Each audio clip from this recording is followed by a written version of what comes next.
In Reno, Nevada, 2 unidentified women are found dead. Can tiny fibers tie them to their killer?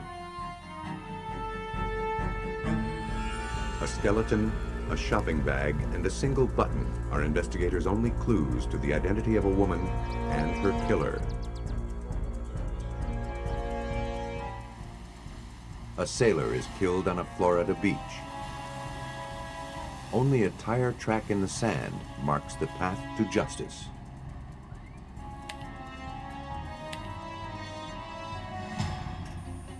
The clues to murder often elude the naked eye. But no killer can escape the telltale traces of guilt.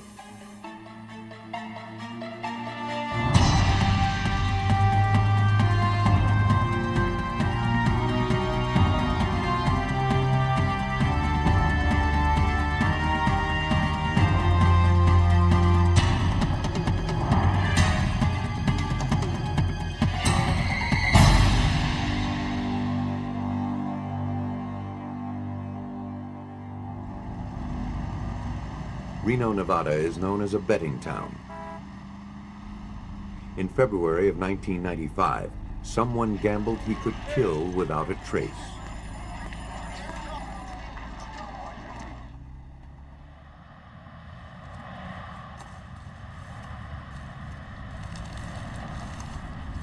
A transient man was searching a dumpster for things he could sell when he made a gruesome discovery.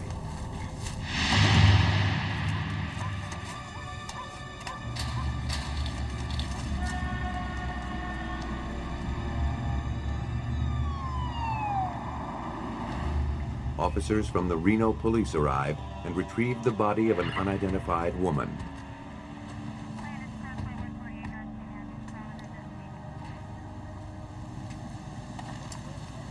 It was almost completely camouflaged among the debris. For police, the myth of the perfect murder was dispelled long ago. Today, forensic science can win convictions from the most minute clues. But in this case, the killer seemed almost to be playing the odds. He could have disposed of the body in the desert, where no one would ever find it. Instead, he crafted an elaborate parcel, conspicuous because of its size, and hoped the dumpster would be emptied before it was found. The complexity of the shroud was disturbing. The victim had been slipped into several large plastic garbage bags, which had then been carefully sewn inside a sleeping bag. The bundle was then wrapped in yellow plastic and tied with rope. The initial examination of the remains was made by the lead investigator, Detective David Jenkins. That degree of packaging was unusual because of its complexity, and immediately suggested that there had been a lot of preparation and a lot of time involved in the packaging of the body. And that's uncommon in most body disposals. Right away, this elaborate wrapping gave police several important clues. The killer needed time to encase the victim like a modern mummy. And he needed a very private laboratory where he could do his grim work. To identify the body, detectives reviewed recent missing person reports. One case stood out. With family photographs and fingerprints, police confirmed that the victim was Catherine Powell. She had disappeared the Friday before the body was discovered. Her disappearance was first reported that next Monday, 2 days later, when she failed to show up to work. Miss Powell was an elementary school teacher, a very popular teacher. She was loved by her students and the other staff. And so immediately when she was reported as missing, there was a sense of urgency, both by her staff and by her family, who felt that her disappearance was far more sinister than just her not wanting to arrive at work. At her home, police saw no signs of forced entry or violence. So it's basically how you left it. But when her family looked over the apartment, they noticed several items missing, including a laptop computer and printer, a camera, and her purse.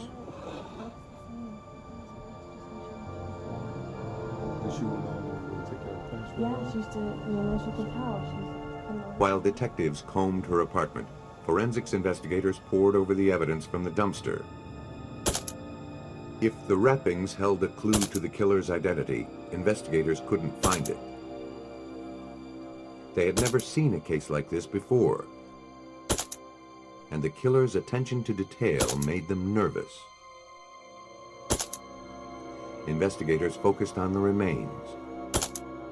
The ropes and wrappings were preserved for later analysis. Police were not even sure how the victim had died. There was no indication of fatal trauma on the body. Forensic science would have to tell the story. And for an expert eye, there were many trace clues to read. The Washoe County Sheriff's Forensics Lab assigned the case to investigator Rich Berger. I don't really recall having attended an autopsy where there was such a profusion of trace evidence potential on a person's body. There was apparent a number of blue-green strings and tufts of material located basically from head to toe. Besides the fibers, Berger found a single metal shaving tangled in the victim's hair. None of these traces matched the fibers or samples gathered at the victim's apartment. Police suspected they were linked to the killer. The victim's body also bore telltale bruises. It appeared that she had been bound, gagged, and possibly tortured. The injuries suggested the killer was male. But new information suggested he hadn't worked alone.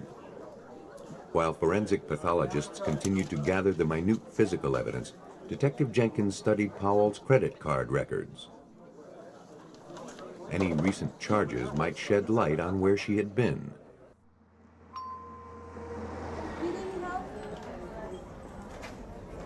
He saw that her card was used to buy a $2,000 stereo on February 5th, the same day she disappeared. Exotic looking. Yeah, wide, she was kind of exotic. The clerk said he'd chatted with the woman who bought the stereo. She had claimed to be Powell. They identified themselves as Miss Powell. They were making a purchase to give to their daughter during a wedding. We were aware, having spoken with Miss Powell's family, that Miss Powell had no children. The clerk told police this woman did not fit the victim's description. He also recalled a crucial detail: the kind of truck the woman drove. Remember anything? Detectives traced it to its owner, a cable television installer named David Middleton. That break allowed us to focus our investigative efforts specifically on an individual rather than just the overall circumstances involving her disappearance and the use of her credit cards. Police interviewed David Middleton about Catherine Powell. Though he had recently installed cable service in her home, he said they had talked only briefly. Do you know a lady by the name of Kathleen Powell? He claimed ignorance about her disappearance and murder. He knew nothing about her credit cards. What's your profession? What do you do for a living? But a background check revealed that Middleton was a convicted felon and a former police officer. While on duty in Miami, Middleton had lured a young woman into his patrol car, drove her to a secluded place, and sexually assaulted her. Stripped of his badge, Middleton served 3 years in prison. Upon release, he moved to Colorado and then to Nevada. Middleton's girlfriend was charged with fraud for using Catherine Powell's credit card. But because Middleton's truck was used in the crime, police now had grounds to search his home. We found a firearm, a shotgun. Mr. Middleton in the state of Nevada, because he is a convicted felon, was prohibited by law from possessing that weapon. Possession of the shotgun was a felony. But while it was cause for Middleton's arrest, it did not implicate him in Powell's murder. Police found no fiber evidence at his home to link him to the crime.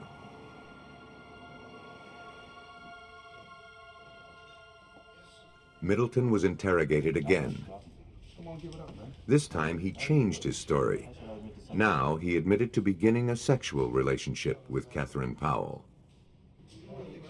He said that he had been with her one night, then left for an hour. When he returned, she was dead.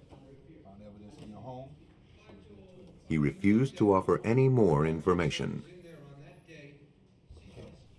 Middleton was now a prime suspect in Catherine's murder. But investigators had not a scrap of real evidence to link him to the crime. At the Washoe County Forensic Science Lab in Reno, the fibers found clinging to Catherine Powell's body were leading investigators nowhere. Desperate for clues, they re-examined the bruises on the victim's body. Right away, they focused on one in particular. It had an unusual crescent shape. Suspecting it was a bite mark, Detective Jenkins sought the help of forensic odontologist Raymond Rawson. Well, I saw just a few pictures of a body that had been autopsied, and there was a bruise on the left chest area, just almost to the armpit. It was a bruise that stood out from anything else on the body, so and it had the characteristics of a bite mark. Hoping this mark would lead them to the suspect, X-rays and plaster impressions were taken of Middleton's teeth and sent to Dr. Rawson. He wondered how hard a person would need to bite in order to leave a bruise like the one found on the victim. And if you see that, it leaves an indentation. Now, there's no bruising, and we found that you have to actually bite so hard that you can't stand it to create a bruise. So when we see a bruise on the skin, we know that there were at least 200 pounds pressure, and that wasn't a willing situation. Somebody would cry out in pain. Next, Dr. Rawson compared Middleton's bite pattern with the bruise on the victim's body. He placed the X-ray of the biting edges over a photograph of the bite mark. The details of the X-ray matched the bruise. We had one tooth that had a wear pattern on it, and that wear pattern was shown in the bruise. So it was a very good match. The bite mark confirmed that Middleton was with Powell near the time of her death. A bruise this severe was no playful love bite. But neither was it evidence of murder. Police needed more concrete evidence. As news of the case spread, an anonymous informant called the police with a potential clue. Middleton had rented a large storage unit in nearby Sparks, Nevada. A search warrant was immediately served there. That information was significant because for the first time we were able to locate a specific location where the kinds of activities involving the packaging of the body and the keeping of a body could have occurred. A storage unit would make a perfect workshop for a killer.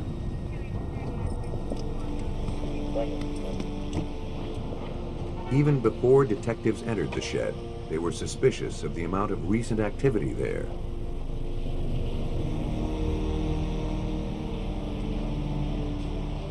The entry records, obtained by Deputy District Attorney Tom Deloria, showed how often Middleton visited the unit. Well, we know from the gate entries, which was computerized at the storage facility, that Dave Middleton made numerous entries into that storage unit the Friday evening that Kathy Powell was abducted from her residence, Saturday, again Sunday, again Monday, Again, last entry being Tuesday morning.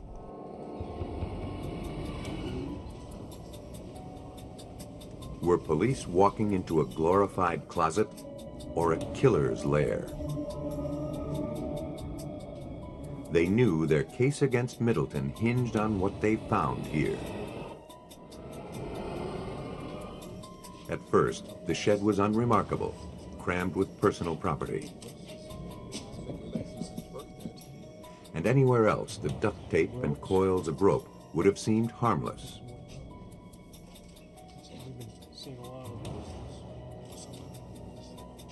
When they found the stereo receiver that was purchased with the victim's credit card, they knew they were onto something. Then they found the items missing from the victim's home. But police already knew Middleton had been to her apartment. Evidence of burglary does not prove murder. Woman's wig.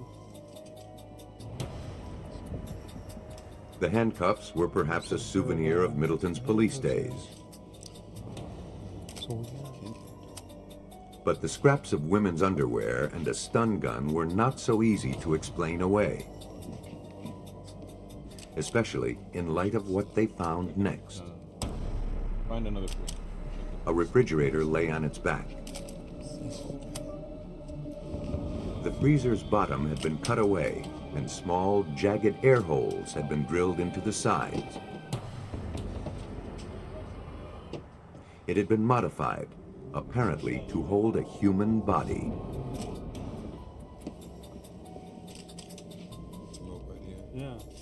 Above the refrigerator dangled a system of ropes and pulleys strong enough to hoist a human being.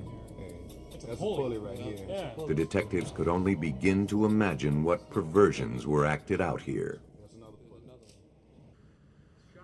This was a torture chamber, simply put. The refrigerator, having been placed on its back, almost suggested a coffin. But did Middleton's depravity go as far as murder? Investigators still had to link him to the victim. In the refrigerator, they saw small blue-green fibers and human hair. As clues, they provided a glimmer of hope in a room full of horror. The refrigerator was brought back to the crime lab, where Rich Berger analyzed the fibers. To him, the threads in the refrigerator appeared to match those found on Powell's body, and genetic markers from the hair were consistent with the victim's. The fibers from Powell's body were 100% cotton of a blue-green color, and that similarly those from the refrigerator were composed of 100% cotton and the same color. And that also the metal fragment from Catherine Powell's hair matched the metal and paint that went into the makeup of the freezer compartment of the refrigerator. The metal shaving found in the victim's hair matched the metal from the crude air holes. Investigators found the link they were looking for. The trace evidence proved that the victim was in David Middleton's storage unit. Detectives now formed a theory of how she died. The air holes were simply inadequate to keep her alive. She had suffocated. While investigators were grappling with the monstrous acts of David Middleton, they learned that Powell may not have been his only victim.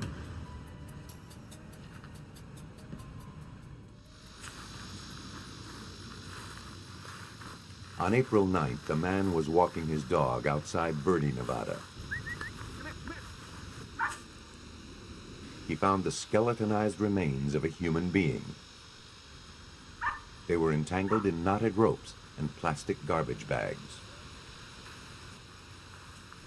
Police brought the remains to the crime lab. Criminalists compared its DNA to a sample from an unsolved missing persons case. They made a positive match. A check of dental records confirmed the victim's ID. She was Thelma DeVilla, who worked at one of the larger casinos in the area. She had been missing since August 8, 1994, the exact day Middleton had rented the storage shed. The excessive ropes, knots, and garbage bags found on Devia's remains mirrored those found on Catherine Powell's body. The knots provided information about the victim's final hours. The stresses applied to the knots showed that both women were alive when their hands and feet were bound, and they had struggled desperately against the ropes before they died. We specifically looked at knots from two different murders and compared them to each other, showing that the same types of knots had been used in both these deaths. Devia's DNA was then compared to the DNA traces found in Middleton's shed. The results were ironclad. Like Powell, she had been in the shed. But the DNA traces of several other people were also found there. If David Middleton was a serial killer, Powell and Devia were the only victims ever found.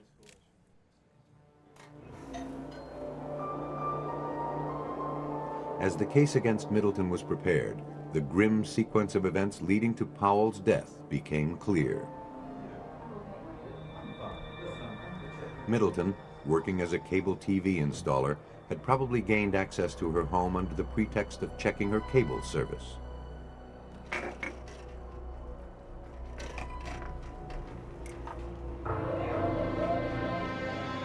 He then subdued her and took her to his storage shed.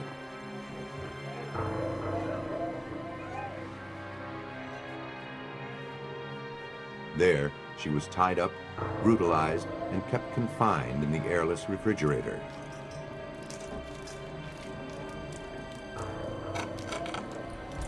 Sometime during this torture, she died. Middleton methodically wrapped her body in plastic garbage bags, sewed it into a sleeping bag, and enshrouded the bundle with yellow plastic bound with rope. Finally, under cover of night, he disposed of the remains in the dumpster. Police were fortunate the body was ever found. But Middleton didn't realize that a brimming dumpster would appeal not only to him, but also to a transient looking for scraps. He had been clever up to a point. The investigation uncovered the fact that Middleton had installed cable service in an apartment near Thelma Devia's home the week before she disappeared. And on the day of Devia's disappearance, a neighbor remembered seeing Middleton near her home. On September 15, 1997, the jury convicted David Middleton of 2 counts of first-degree murder. Without the DNA evidence, without the trace and fiber evidence, without the metal evidence and experts, and most importantly, the testimony of our pathologist, we would have had no case. Without the trace evidence, we had nothing. This evidence was so compelling that Middleton was condemned to 2 sentences of death by lethal injection. Dave Middleton is not your typical killer. All I can say about this guy, as opposed to most of them, is certainly he's police smart and he's street smart. And when you have that, that's a dangerous combination.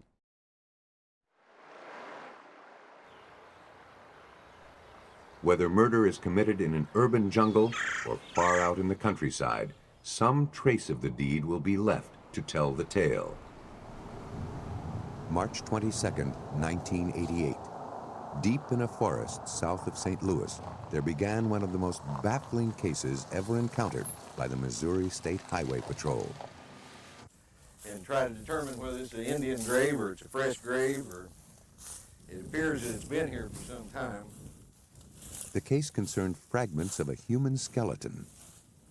Was this an innocent, ancient death, or the victim of some monstrous modern crime? it would take some of the most specialized skills in forensic science to decide. 16 feet. Sergeants Don Bazzelli, William Conway, and D.W. Kreitz were among the first on the scene. I received a phone call from the ranger at the Boy Scout camp who advised me that he had discovered some skeletal remains. I went to the scout camp and he directed me to the graveside. The investigation had its origins 4 months earlier. Raimo Pitkänen, a surveyor from Finland and former Eagle Scout, had been hired to make a map of the SF Boy Scout ranch. On November 2nd, 1987, he made an unwelcome discovery. Frightened of becoming involved, Pitkänen told no one what he found until just before his return to Finland. Well, Interpol had the Finnish authorities contact the gentleman in Helsinki and conducted an interview with him, which was sent to us in Finnish, after which we had to have translated. For nearly a week, investigators combed the site. Pickings were thin: a skull and lower jaw, a few strands of dark hair, and an assortment of bones, some scattered several hundred feet from the grave. Many showed tooth marks, signs they had been chewed by animals. It's a very shallow grave. The bones, doesn't look like we're going to have many bones in it. We're finding on the outer perimeter a couple of bones that may belong to what we've got here. We're going to have to look into it. It's not much to go on right now. But as the investigation continued, clues slowly began to emerge, including a plastic shopping bag. We first thought they could have been an Indian burial site, but then when we excavated the grave, finding the service merchandise bag and determining that it was probably from 1979 to 1985, finding that down in the grave really helped us. There was another clue, one which would eventually narrow down the identity of the victim: a single metal button. Stamped across its face was a logo, Texwood. The next few weeks were frustrating for Conway and his colleagues. Preliminary investigations suggested the remains came from a young woman, perhaps 25 to 30 years of age, the mother of 2 or more children. Surely someone had reported her missing. Well, the victim was first identified as a Caucasian female, and we started checking missing person reports on Caucasian females, and there were quite a few that fit the approximate age and size and weight of what we had. In fact, this victim should have been especially easy to identify. She had perfect teeth. The skull and the remaining teeth indicated no dental work and no cavities, which is very rare in our society, and we were able to eliminate a number of the suspected missing persons that we were investigating. Soon, the investigators had eliminated all the missing persons from Missouri and from a half-dozen surrounding states.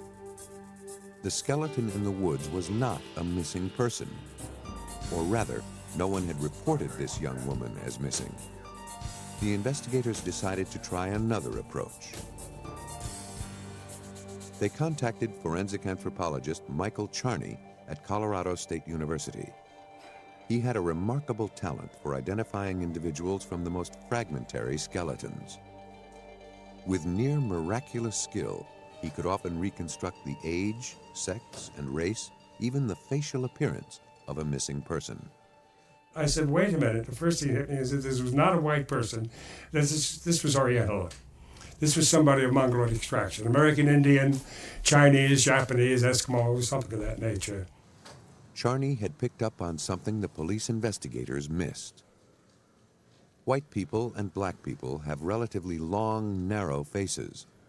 People of Mongolian and Asian heritage have much broader faces. Meanwhile, police investigators were making progress of their own with other physical evidence from the grave. Their attention centered on that button, with the curious Texwood logo. We thought when we found the button it would be an easy thing to identify. The word Texwood being on the button, we called Texas, trying to find someone down there that might know it. We found all kind of manufacturers with the name Tex and Texwood in Texas, but nothing would match. Finally, we called U.S. Customs. Within a couple hours, got a call back to contact an agent in New York, who put me in touch with the representative of Texwood, who they manufacture the jeans, the blue jeans, in Hong Kong, and they're called the Levi of the Orient. Texwood sold jeans exclusively in the Far East, slender cuts specifically designed for Asian figures. The police's portrait of the victim was growing clearer. More important, it matched the picture given by Michael Charney, a slim woman, Asian, in her mid or late 20s, a mother of 2 or more children. The likelihood of the victim being from Asia dramatically narrowed the field of possible victims. But who was she? One of the many leads police pursued involved a missing person in Georgia, an Asian female. Officers investigating the case obtained a photo of the woman, which they sent to Charney. Michael Charney's approach was simple in theory, but tricky in practice. Take a photograph of the skull and superimpose it over the image of the possible victim. The fit must be exact if an identification is to be made. Would Charney and his colleague Nita Bittner be able to match the police photographs to the skull found in the woods at the Boy Scout camp? In this case, when we got the eyes and the nose in close proximity, the nose still doesn't match. It's too broad. The cheek depth is too far apart or not far enough on one side. The teeth are a mismatch, and the chin is still out of place. After trying and refocusing for size and other distortions, we were still unable to come up with a match. By now, every attempt to identify the victim had failed. Charney had one last suggestion: recreate the woman's face. The reconstruction of a face from a skull is among the most specialized and most spectacular skills in a forensic anthropologist's arsenal. It begins with mathematical precision. A collection of round rubber pegs of varying lengths glued to a plaster cast of the skull. There's another one that goes right The pegs are landmarks, each identifying the thickness of soft tissue at particular points on the face. Next, the pegs are connected with strips of modeling clay. Bit by bit, humanity returns. Plastic eyes are placed in the sockets, and the skull comes to life. Careful modeling, perhaps dabbing with a damp sponge, gives the texture of skin. Paint, a black wig, will complete the transformation. For the first time, we can glimpse the victim face to face. In doing a facial reconstruction, it's not as important that it's absolutely accurate, but that it gives a glimpse of who the person was to somebody out there who will hopefully recognize it. When we do our facial reconstructions, it's generally a last-ditch attempt. Now, would anyone recognize the face rebuilt by Michael Charney's team? August 24th, a photograph of the reconstructed face appeared in the St. Louis Post-Dispatch. 3 days later, 2 informants claimed that the photo looked like their friend, Bun Chi Nyhouse. A mother of 2, she was a native of Thailand. They had not seen her since late 1983. Bun Chi had a husband, Richard Nyhouse, an ex-GI whom she had met in Bangkok during the Vietnam War. When we first talked to Mr. Nyhouse, he appeared to be an upstanding citizen. He maintained a nice house by himself, clean, very upstanding citizen in a nice neighborhood. He was gainfully employed, full-time. He was raising 2 sons on his own. They attended church, were very good students. Marcy, I appreciate Nyhouse had a ready explanation for his wife's absence. In December 1983, he and Bun Chi had a series of bitter arguments. She had insisted on leaving him and their 2 sons and returning to Bangkok. It was a story the officers didn't entirely believe. The way to resolve the matter was to eliminate Bun Chi as the victim in the forest grave. He was very cooperative. He provided me photos out of their photo album of his wife that we could use if we needed to in the investigation. The photograph was not ideal, but Michael Charney did his best. Like any photograph at an angle would be, you have to get it in the same 2 planes exactly, you see. Despite the difficulties of matching the position of face and skull, in the end, Michael Charney had no doubt that this was Bun Chi.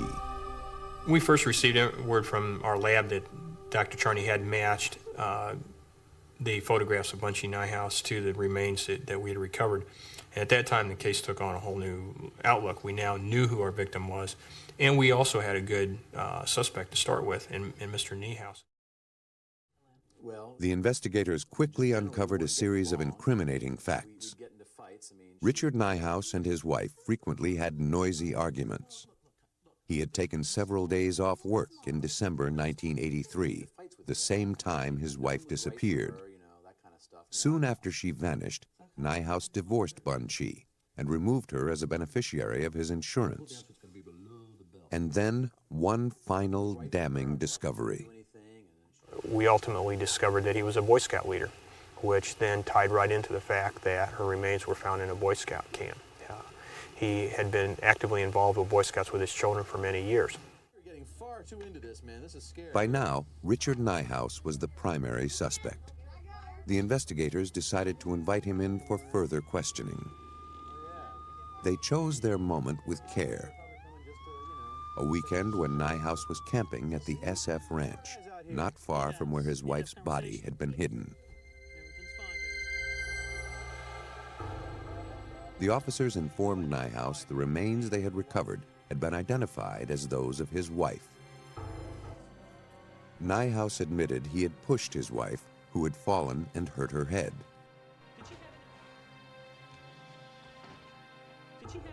When she threatened to call the police, to leave him, taking the children with her, he bent down, put his hand over her nose and mouth, and held it there until she was dead. Then he hid her body in the freezer. The reason that we weren't getting any hits out of the computer files is that the victim's husband never reported her missing. He said that he took her to the airport and she went back to Thailand, but in fact he murdered her. Kept her in his house, in the freezer, for 3 months, and then took her down to the Boy Scout ranch and buried her. Richard Nyhouse was convicted of first-degree murder. He is now serving a life sentence without parole. Time and the elements had taken their toll on Bun Chi's body, adding to the difficulty of finding her killer. But even just a few hours can make the difference between solving a case and losing the trail forever.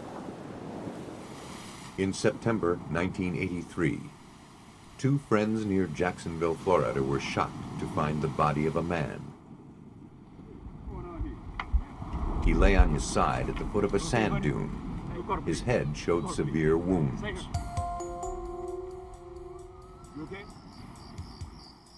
Investigators from the Jacksonville Sheriff's Office quickly responded. They found no identification on the body. The only clues were a broken pool cue and footprints leading to some tire tracks in the sand. Police worked carefully to gather and protect all the evidence. The tire tracks seemed like the most promising clue to lead to the killer. They were lucky to have it. Rain, the slightest breeze, or one false step could destroy the fragile traces. Preserving the tire tracks required particular expertise. The very act of making a cast could destroy them. Police called the Jacksonville Regional Crime Laboratory and forensic criminalist Ernest Ham. So the crime scene was processed with these tracks in mind. The footwear tracks and the tire tracks were photographed. Then we want to make a plaster cast, because a plaster cast will give us a true representation, a three-dimensional representation of the object that made it. Care in the pouring was crucial in order to prevent the weight of the plaster from destroying the print.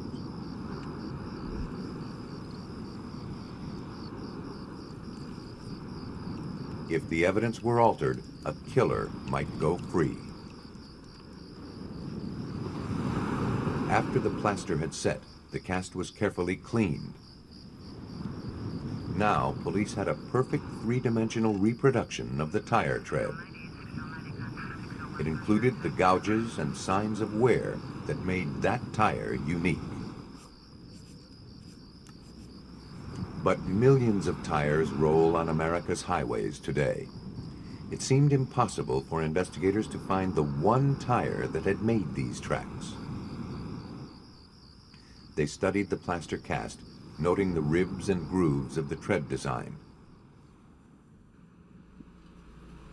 Despite the odds of finding the tire, it offered investigators their best chance to catch the killer. Matching the track with a tire on a suspect's car would be as conclusive in court as a fingerprint. Ham searched through thousands of photographs in the pages of the tread design guide to find the one tire he needed. As Ham searched for a clue to the killer, another jogger found a clue to the victim.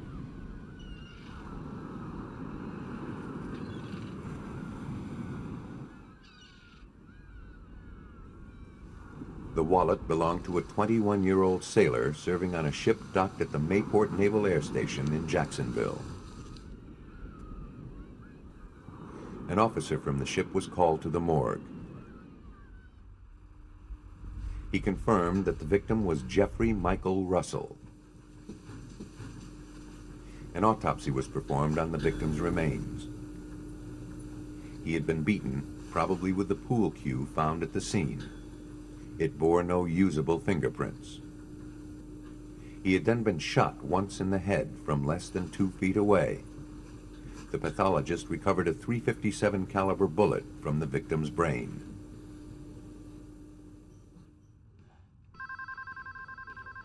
Russell's shipmate said he was well liked and had been out with friends on the night he died.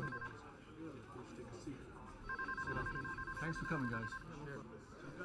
Police speculated that the victim might have even shared a round of drinks with his killers. He was last seen leaving a party, planning to hitchhike back to base.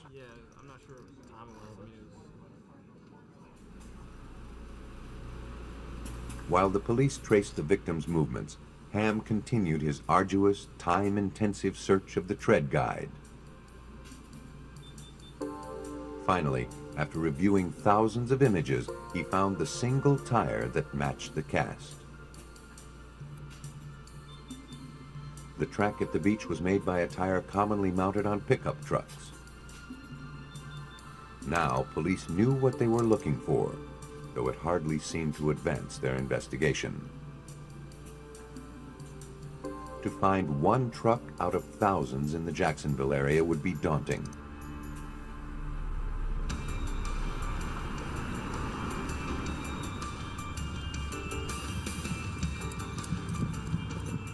But then police got a lucky break that saved them hundreds of hours.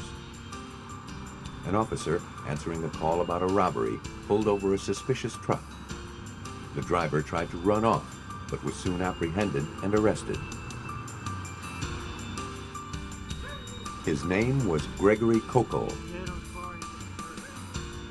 Police inspected his truck. They found a gun under the seat. Kokol was known to police. He was a suspect in a murder case several years before, though never charged. But his name had come up even more recently. Police had just received an anonymous tip that Kokol had bragged of robbing and killing a man on the beach. The gun retrieved from the truck, a .357 revolver, was the same caliber used to kill Russell.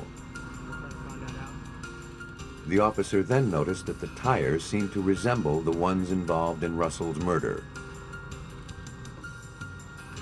Until now, solving the case had seemed like a long shot. Now, police had the prime suspect and possibly all the evidence to convict him. To make the charges stick, they'd have to link him to the scene of the crime. Police looked to the tires to make that connection. An officer compared Kokol's right front truck tire to a photograph from the tread guide. The way he described it was that the hair stood up on the back of his neck, that he was really seeing what we told him he was going to see. The tire was the brand and model they were looking for. But police were not certain it was the same tire that left its mark at the beach. Ham's work wasn't done. He still had to find the exact section of the tire's tread that had made the print. He scrutinized every inch of the tread, looking for cuts, gouges, and wear that matched the portion captured in plaster. These are the marks and gouges that are put into a tire as you drive it. These will leave what we need for making a positive identification. This makes this tire unique. But every mile driven since the night of the murder put new wear marks on the tire and altered the old ones. Even if Ham had the exact tire in his lab, it might be too late to make the perfect match. A killer could still go free.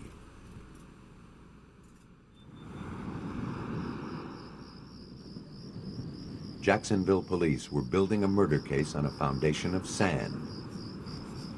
Now they needed harder evidence.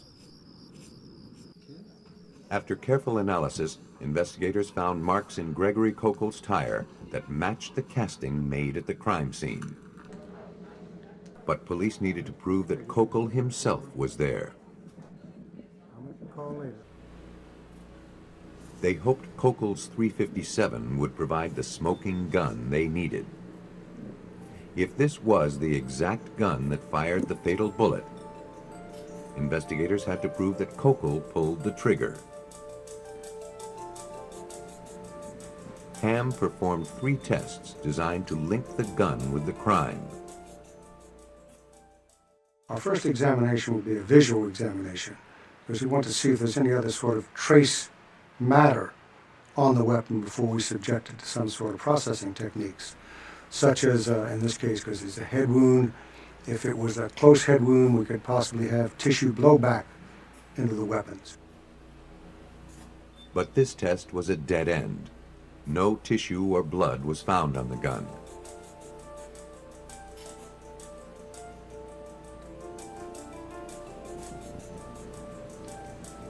The next step was to test it for fingerprints.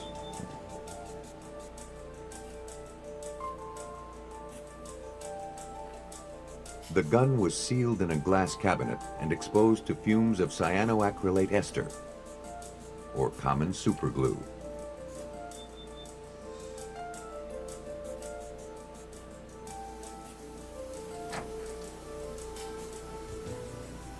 These fumes adhere to fingerprints, making them easier to see and compare.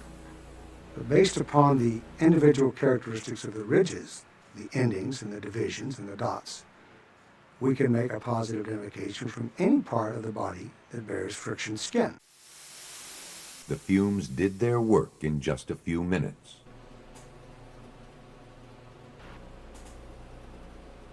The print on the gun was compared to Kokol's prints at his arrest. They were a perfect match. This one fingerprint only proved that Kokol had held the gun. It did not prove that this gun had fired the fatal bullet. That could only be determined by a ballistics test. The test-fired bullet was placed side by side on a microscope for comparison with the bullet that killed the victim.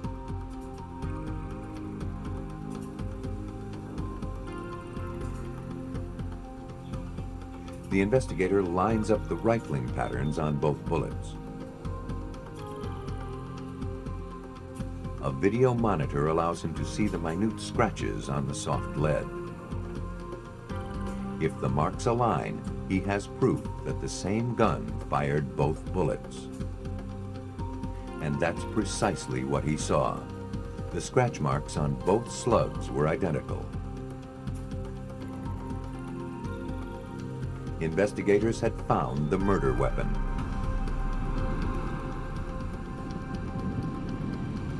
As the prosecution prepared for trial, the events of Russell's final night came into focus. As he hitchhiked back to the base, he was picked up by Gregory Kokel and a friend.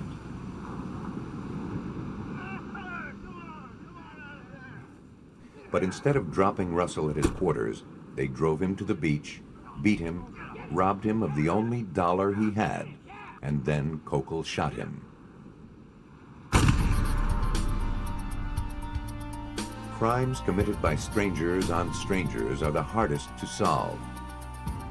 But the scratches on the bullet, the fingerprint, and the tire tread bore the traces of the killer's guilt. Close forensic analysis pulled them together to make a solid case against Kokel. The weapon was the weapon that fired the fatal shot. The fingerprint belonged to the individual that was suspected of committing the crime. The senseless, random nature of the murder assured that Gregory Kokel and his accomplice would receive stiff sentences. Forensics proved beyond a doubt that Kokel fired the fatal bullet. He was sentenced to death. His friend was deemed an accessory to murder and received 14 years. For years, only the most obvious evidence could be used to solve a murder. Today, scrupulous collection methods by police and rigorous evidence processing by forensics experts are helping to assure that nothing gets overlooked.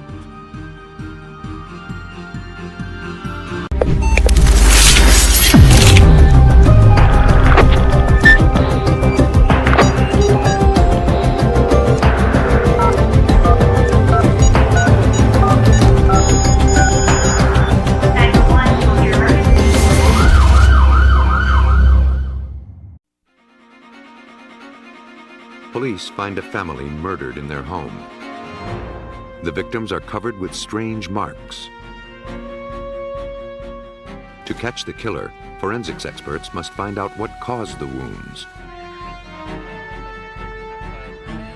A request for roadside assistance is a pretext for murder.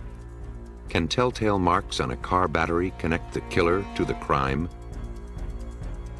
Police are on the trail of a psychopath.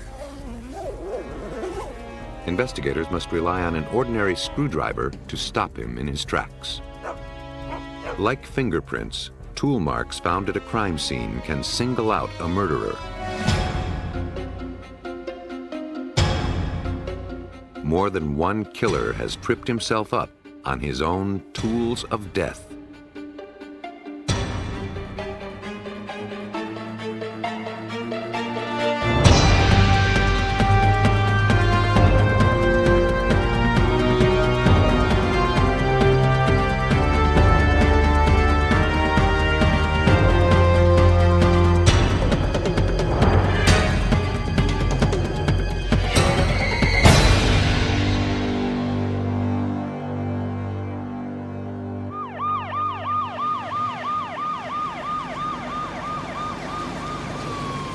In January 1992, police responded to a call made by the neighbors of Juan and Olga Hernandez.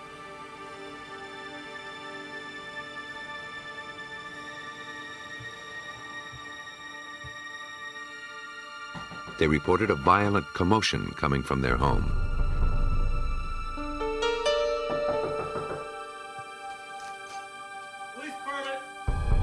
A Upon entering, Chicago officers found the body of Juan Hernandez lying face down in the living room. He was apparently beaten and killed.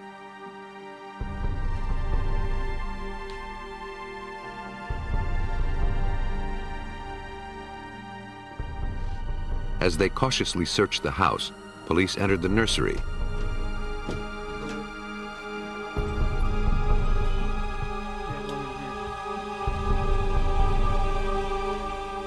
And discovered Olga Hernandez was also dead. Nearby lay the body of her 10-month-old daughter.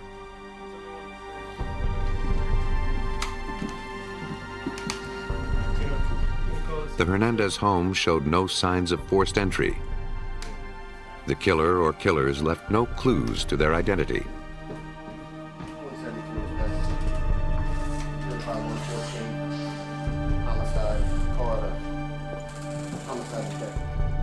The detectives on Chicago's homicide squad had seen a lot of horrible crimes. But nothing in their experience could have prepared them for what they witnessed that night. From the brutality of the murders, it looked as though the killer had come there with the sole purpose of killing this family. Detective Richard Zuley was one of the detectives on the scene. It was actually the worst beating I've ever seen. And initially, we couldn't tell whether or not it was just a beating or if there was a weapon, like a shotgun maybe involved, because there was just so much blood on the scene. The medical examiner determined that the victims had been beaten to death with a weapon that left hundreds of U and J-shaped bruises. Neither the medical examiner nor the officers at the scene could identify what could have caused the peculiar marks.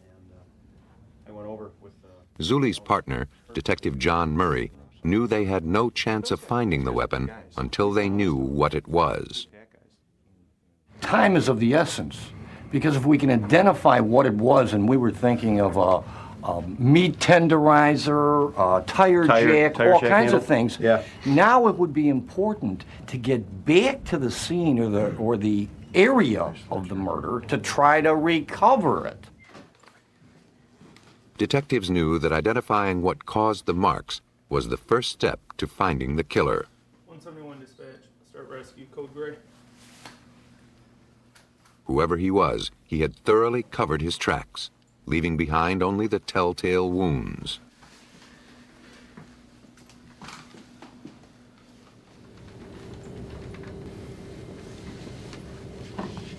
Any tool leaves its mark on the object it manipulates. In police work, that principle is usually applied to firearms.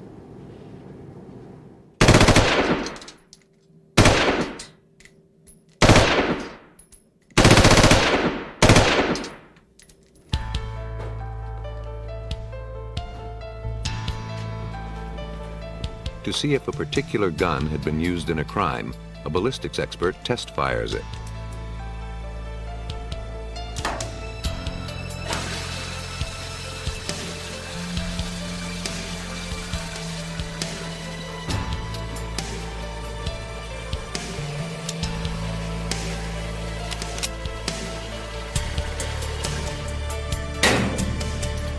The signature markings on the test-fired bullet are then compared with markings on the bullet retrieved from the crime scene.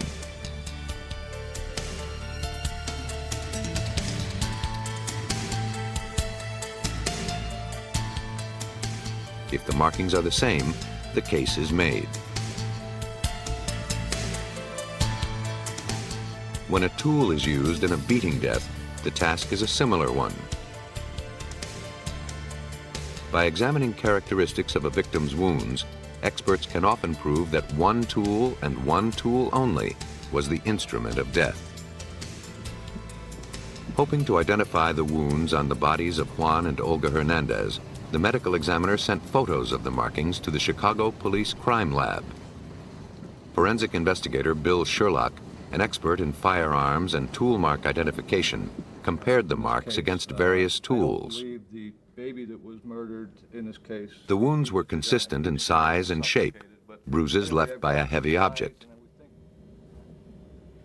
But in the curved area at the bottom of each wound, the skin had been broken. We weren't sure what type of tool it was. I was not aware of any tool that would make this kind of marks, any store-bought tool, any of the tools that are used by the various trades. So it was kind of a challenge to try and find out what made these particular markings. After nearly a week of testing one kind of tool after another, Sherlock could not find an absolute match. The most likely weapon was the butt of an automatic pistol, but Sherlock wasn't completely satisfied with that conclusion.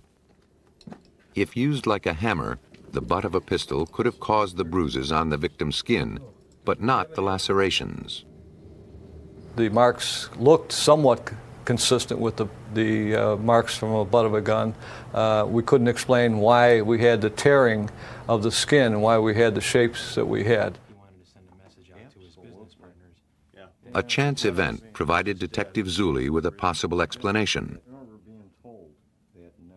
Off duty, he realized he held a likely answer in the palm of his hand. At home one day, I was cleaning my gun. And as I'd slid the magazine out of the gun, I was cleaning it and looking at it, and I thought, gee, that's kind of similar in shape to the wounds. With its magazine removed, the butt of a semi-automatic pistol would have thinner, sharper edges, more capable of leaving the marks seen on the murder victims. Without the magazine and its bullets, the gun would be lighter and less effective as a bludgeon. It would have taken longer to inflict fatal wounds. Sherlock tested his theory on a slab of modeling clay.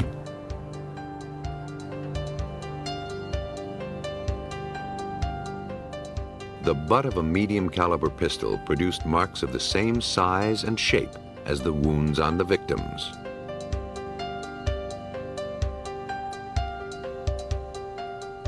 So now we kind of knew that we were looking for that a gun was used to do this, but we still didn't know what gun or where or anything else. That came later. Forensics had identified the type of weapon used to commit the crimes, but could it be linked to a killer?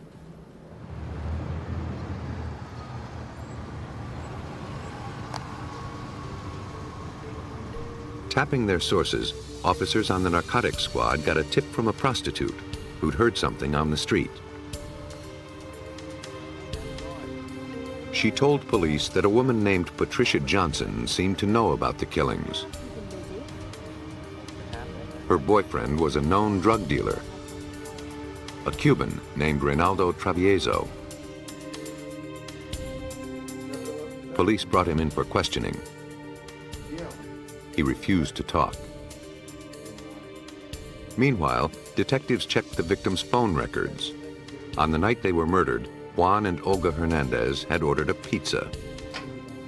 Questioned by the police, the delivery man said that on the night of the killings, he recalled going to the address of Juan and Olga Hernandez.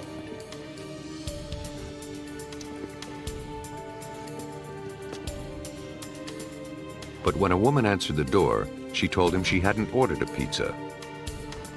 Police brought him to a lineup that included the suspect's girlfriend, Patricia Johnson.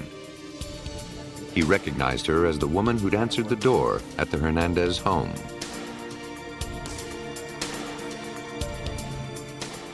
When Johnson was told she'd been picked out of the lineup, she admitted being at the house that night. She told police Travieso was the killer. Her willingness to talk was a stark contrast to her boyfriend. He was stoic and friendly and very polite, but a guy that could sit upright in a chair for hours and talk to you freely. Murray questioned Travieso again. Years of interviewing suspects have taught the detective to read subtle gestures that could reveal more than words alone. But Travieso wasn't playing. If you were conscious like we are very often on the body English, right. very, very important, this guy showed nothing, a real sociopath. But police were sure he knew something. A witness had ID'd his girlfriend who had turned on him, and he was named by an informant. As detectives turned up the pressure, Travieso decided to come clean. The story had begun 2 years earlier when he and Juan Hernandez came over from Cuba together. They planned to get rich dealing drugs. But that wasn't how it worked out, at least for Hernandez. Both were in the drug business. And as time went on, the murderer became quite a bit more successful in the drug trade than the victim. In their first year of business, Travieso had supplied Hernandez with 1 kilo of cocaine to sell. The street value was approximately $20,000. But the drugs disappeared and the money never materialized. Travieso demanded payment, but Hernandez held him off. A month later, Travieso decided to give Hernandez a second chance and gave him another kilo to sell. But that too disappeared. Travieso had trusted Hernandez, and his trust had been betrayed. Now it was time to collect. Patricia Johnson's statement confirmed that Travieso had used the butt of his gun to kill Juan and Olga. The confessions had come as a surprise, but the law demands more than a confession to ensure a conviction. At trial, the defense could argue that a confession was coerced, or the defendant could recant it. To make their case, police needed to provide corroborating evidence. They needed to find the weapon.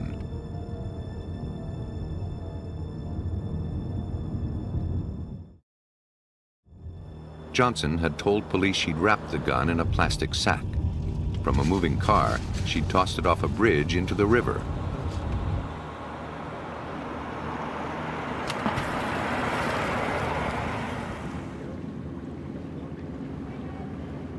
To aid divers in their search for the weapon, Zuli and Murray crisscrossed the bridge, tossing out stones of similar size and weight as a medium caliber pistol.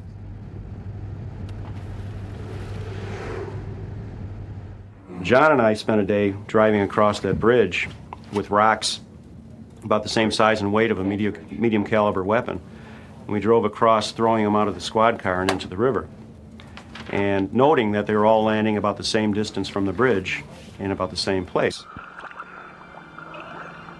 To coordinate their search, divers stretched polyester rope across the river, forming a grid.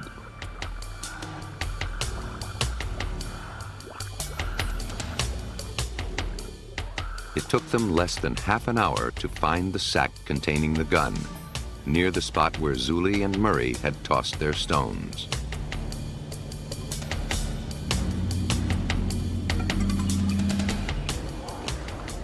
The weapon was a .32 caliber semi-automatic pistol. With its magazine removed, police believed it could have caused the unusual wounds on the victims' bodies. But to prove it beyond a reasonable doubt, the detectives needed harder evidence, evidence only a forensics expert could provide. Police divers in Chicago had found what they believed to be a murder weapon in a plastic bag. Cuban immigrant Juan Hernandez had taken drugs to sell on consignment, then never delivered the cash. Now, he, his wife, and his infant child were dead.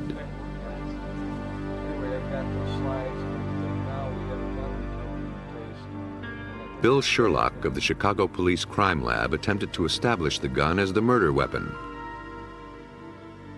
Not as a firearm, but as a tool used to bludgeon the victims to death.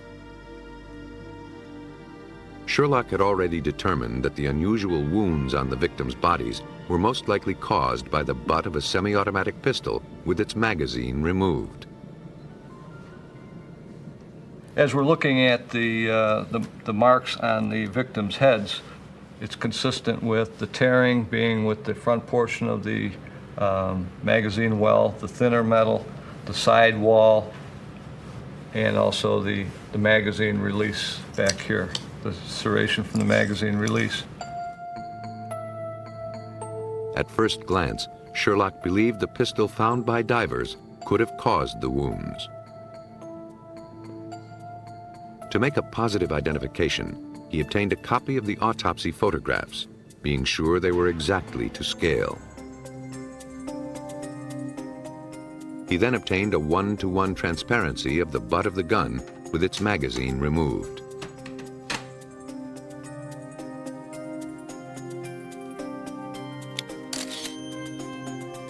He placed the transparency over the life-size photograph of the wound.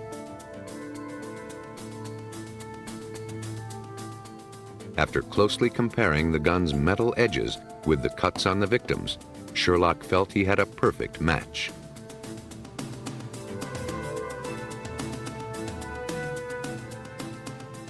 His testimony could now remove any doubts about the statements of the two defendants. He'd forged an irrefutable link between them and the tool of death. What it was invaluable for was in bringing this case into court and having a solid piece of expert testimony to present in court to the jurors and say, this is this because this is the results of my tests. It's a lot more powerful than Detective Zulli or Detective Murray standing there going, geez, it looks the same, I think it's the same. They were able to show conclusively that it was the same. Reynaldo Travieso's pistol became a bludgeon by accident. He'd come to the home of Juan Hernandez, hoping one last time to get the money he was owed. But Hernandez didn't have enough. Travieso put the pistol to his head and pulled the trigger, but the magazine jammed. Enraged, he resorted to beating his victim. In the process, the gun magazine fell out.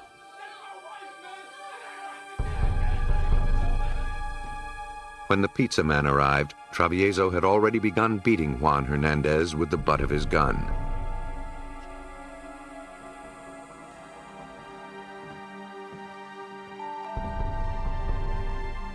But the unpaid debt hadn't been satisfied. After Juan was killed, Olga Hernandez would also die, along with the baby she did everything to protect. And clearly, in examining the scene, it was apparent to us that Mrs. Hernandez was doing what she could to try to protect her child during the course of this attack.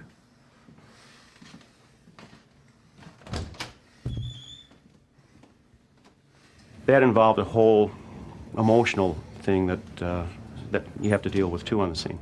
You know, when you recreate the scene and you're visualizing what happens, you're creating all this. So you can imagine the terror and the fear and everything else that was happening.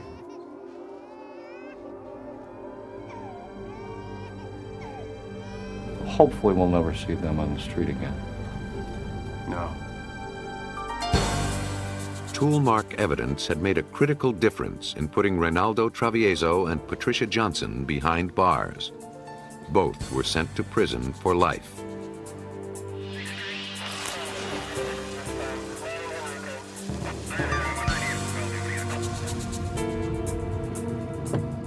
In Louisiana in 1984, police had to rely on more subtle tool mark evidence to crack a case of murder. Responding to the report of a shooting in the small town of Zachary, 15 miles from Baton Rouge, police found a car with its hood raised, parked at the side of the road.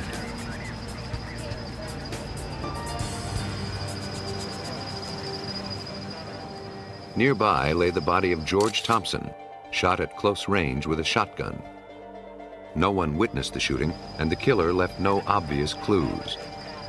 But battery cables dangling from the front of the victim's car gave police an idea of what had happened. One end of the cables was still attached to the victim's battery. Had he been the one who needed a boost, or had he stopped to help someone else?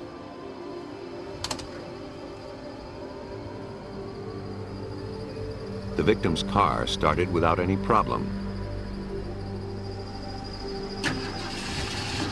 Apparently, he had pulled off the road to assist another driver.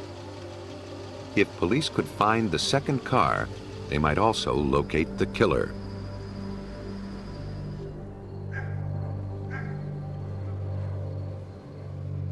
A Baton Rouge detective visited the wife of the victim. Good afternoon, ma'am. I'm Detective Tom Harris. I just have a couple of questions to ask about your husband. She had gone to church on the night of the murder.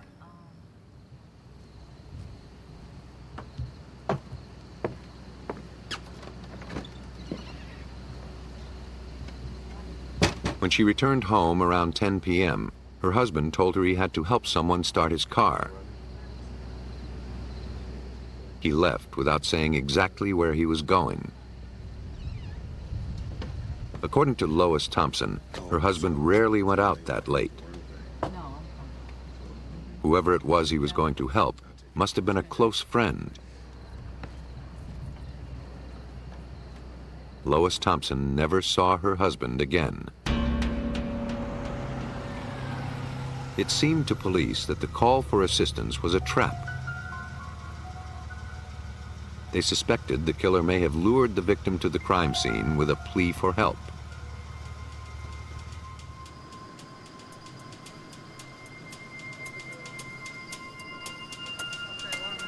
If so, the battery cables might bear the killer's fingerprints.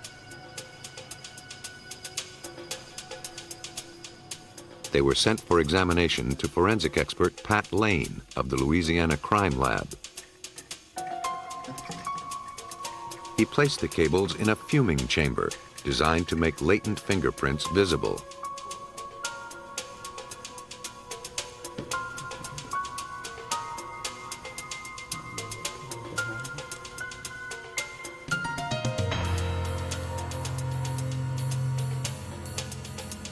But the test results were negative. Well, we didn't come up with any fingerprints on any of the clamps or the cable. So essentially, the fingerprint examination was a washout, and I thought that I was going to be through with this evidence at that time. The case stalled until a few days later, when detectives got a phone call that brought them a lead.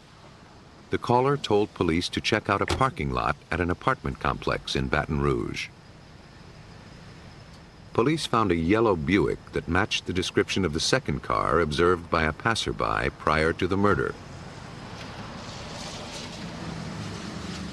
It belonged to Brenda Perkins. The tip was placed by her neighbor, a relative of the victim. Faced with suspicion of involvement in a murder, Perkins was more than willing to talk to police. Detective Bernie Taylor of the Zachary Police was at the scene. One of the questions that, naturally came up is, well, have you been having trouble with this car? Perhaps, battery trouble. The car had a brand new battery. Perkins told police she'd had no trouble starting it. So at this point here, we kind of fits in with our thought that, hey, this was a set-up deal. There was no car trouble to begin with. He just was lured out there under that pretense. Perkins explained that her uncle, Earl Thomas, had borrowed the car on the night of the murder. Thomas was the brother-in-law of the murder victim. But Brenda Perkins had even more damaging evidence.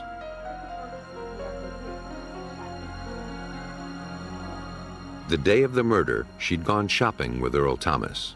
He'd made only one purchase, shotgun shells. Perkins asked him why he needed them. At first, he said for hunting. But with deer season several weeks away, she prodded him to tell her the truth. He said he planned to murder his brother-in-law, the victim, George Thompson.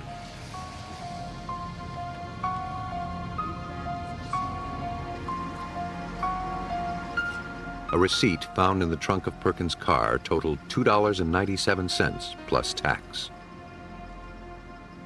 Brenda had noticed both the size and brand name of the shells her uncle had purchased. To check out her story, the detectives went to the same store and purchased a similar box of shells.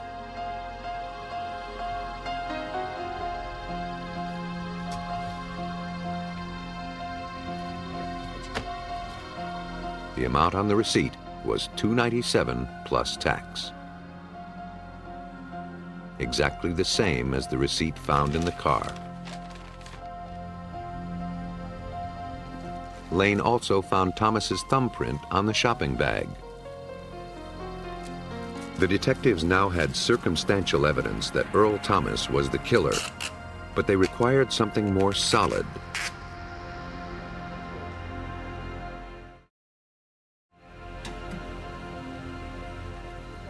They looked for what they needed under the hood of the victim's car. Through forensics, they hoped to turn a scratched piece of soft lead into hard evidence.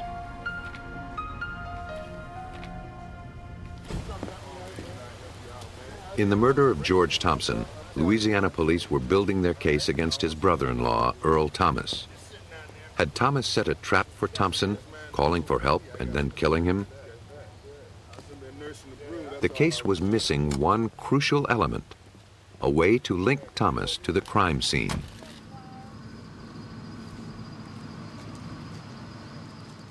Booster cables were still attached to the victim's car battery. If the victim had time to attach the cables to the killer's car, the clamps may have left marks on the battery. The battery of the car driven by the suspect, Earl Thomas, had fresh tool marks, apparently made by a booster cable. Police asked forensic examiner Pat Lane to see if the marks were made by the cables found at the crime scene. It was the only way to place the suspect's car at the scene. Just like people, every tool leaves behind a unique fingerprint that can be used to identify it. The suspect's battery not only had bite marks left by the teeth of a booster cable, it also had a scratch, apparently caused when the cable was hastily removed. Lane suspected that a single tooth on one of the jaws of the cable may have caused the scratch. To test his theory, he took the cable found at the crime scene and made test marks on a flat piece of lead. A comparison microscope enables him to examine two sets of marks at the same time. On one side were the marks on the suspect's battery clamp. On the other, the marks made by the victim's battery cables.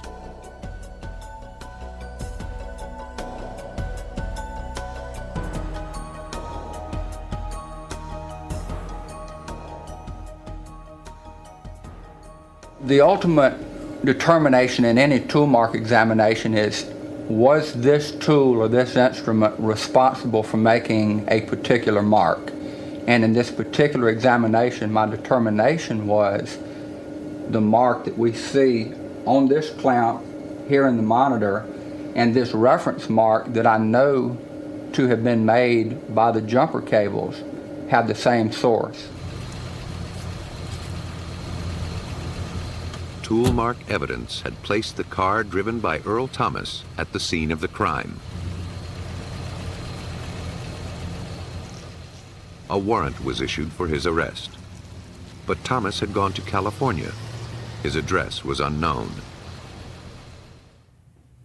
Detectives traced all the calls he made to his sister in Baton Rouge to a public phone booth in East Los Angeles. Within days, he was picked up at the booth by Los Angeles police. They didn't have a hard time spotting him. He was a tall man, missing his left arm. Detective Bernie Taylor and his partner Charlie Clark had already pieced together how the killing occurred. The victim was married to Thomas's sister, but was being unfaithful. To uphold the family honor, Thomas decided to put a stop to his brother-in-law's philandering once and for all. He borrowed Perkins' car, then called the victim, pretending to need help.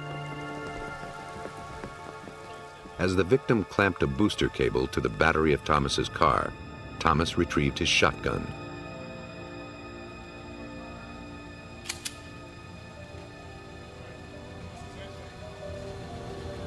I told you to leave her alone. It was a nice theory, but Thomas denied any involvement in the crime.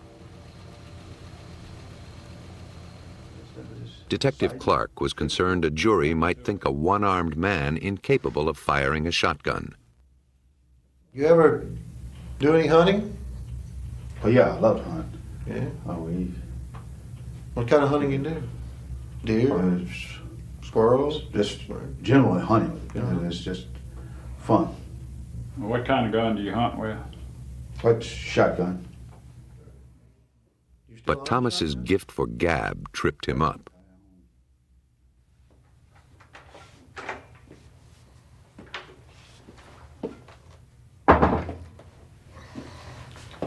What do you think? I think he's a con artist. Mm-hmm. Earl was a con artist. He rambled. If you ask him about the case, then he would start rambling on something else. And so we decided we knew that he did hunt. And so we started asking about his hunting. And so I asked him, well, Earl, how do you handle that shotgun when you only got one hand, you know? And Earl said, well, I just put this arm out like this and lay that shotgun on it here and steadied it. And he said, no problem. Man, I told you to leave her alone, man. Don't do that to her, man. Earl Thomas successfully entrapped his brother-in-law with his scheme. But the hunter also unwittingly snared himself. The scratches from the clamp marked Thomas as the killer. This lead clamp, a $1.98 piece of lead, put a man in jail for 20 plus years. When Bernie Taylor brought this piece of evidence into the laboratory, I knew exactly what he wanted before he ever finished the request. And I told Bernie at that time, I said, Bernie, it's theoretically possible, but I have to tell you it's a long shot, but we'll give it our best shot.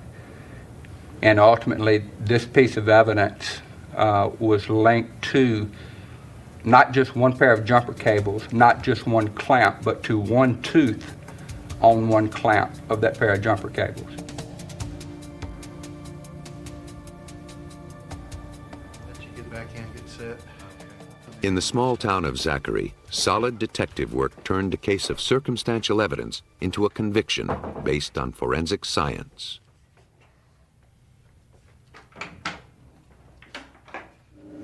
And so the challenge to us is to find and to establish the link from the crime scene to that individual. And when that takes place, there's usually not cameras and lights, there's not a lot of glamour.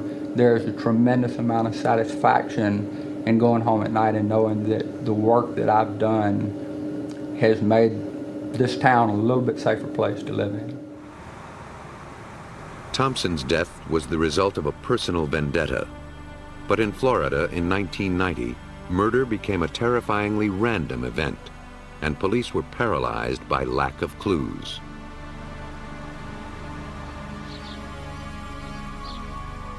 On August 26th, students were returning for the fall semester at the University of Florida in Gainesville.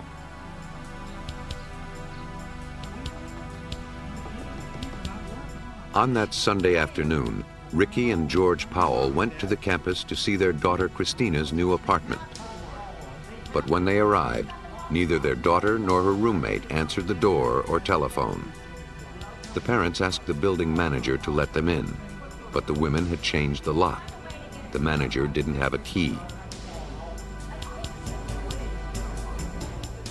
The Powells' concern grew with every hour their daughter was away.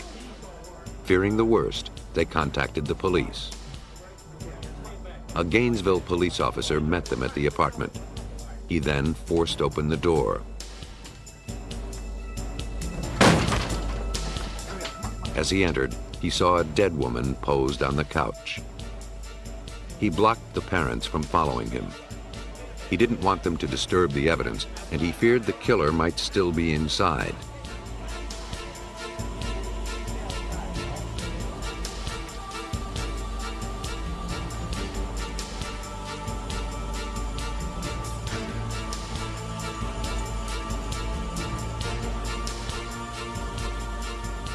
But the officer found not the killer, but a second murder victim. Both women had been raped, then stabbed.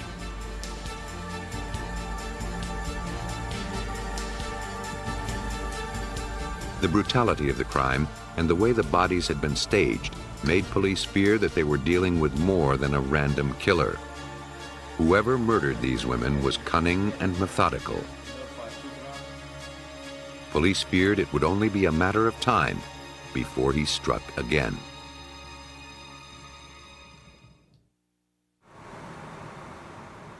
To help investigate the brutal double slaying, Police throughout the county assisted the Gainesville police.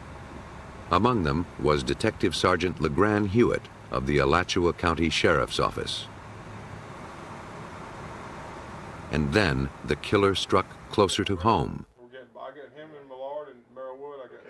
About midnight, Sunday night, one of our records clerks at the Alachua County Sheriff's Office failed to show up for work.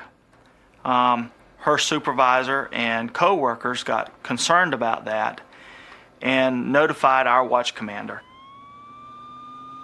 A deputy was sent to Krista Hoyt's apartment. No one came to the front door, but he saw a gap in her Venetian blinds. The deputy got on his knees and put his flashlight up into the room that was there, and it happened to be Krista Hoyt's bedroom, and she was sitting on the side of the bed in a staged position, decapitated. Adding to the horror, 2 days later, 2 more victims were found, raped and stabbed in a similar fashion.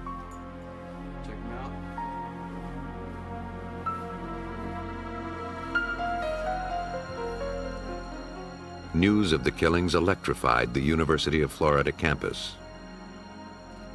It's currently 27 minutes past the top of the hour. Just a reminder for University of Florida students back for the new semester, make sure you stay safe, keep doors and windows locked. Call SNAP, the Student Nighttime Auxiliary Patrol, if you need an escort around campus. Police are increasing patrols in the southwest Gainesville area around student apartment complexes. Special Agent Ed Dix of the Florida Department of Law Enforcement recalls the mood in Gainesville at the time of the killings. The city of Gainesville sort of started feeling a sense of terror, and the university has some 40,000 students, of which probably 20,000 or more are females. Parents started coming to get their children. It wasn't enough that they call for a well-being check. They actually just started showing up.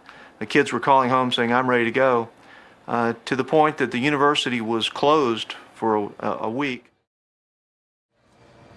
The police feared a ritual killer was on the loose.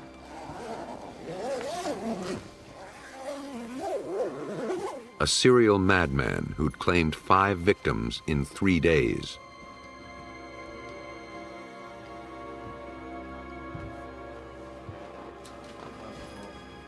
In each case, he forced his way past the locks on the doors. At the first location, he jimmied the lock of a wooden door. At the second and third locations, he'd removed the security pin from a sliding glass door. Special Agent Ed Dix believed the same tool had been used at the last 2 locations. The sliding glass door had been broken and pried and had left some marks in the aluminum. The police photographed the damaged areas around each of the sliding doors where the killer had gained entry. A section of the wooden door frame from the first location also was removed and sent to toolmark examiner David Warniment at the crime lab in Jacksonville. Experience told Warniment immediately what class of tool had been used to enter the victims' homes. And the question was what type of tool was used to make the damage in the door sections from the first crime scene.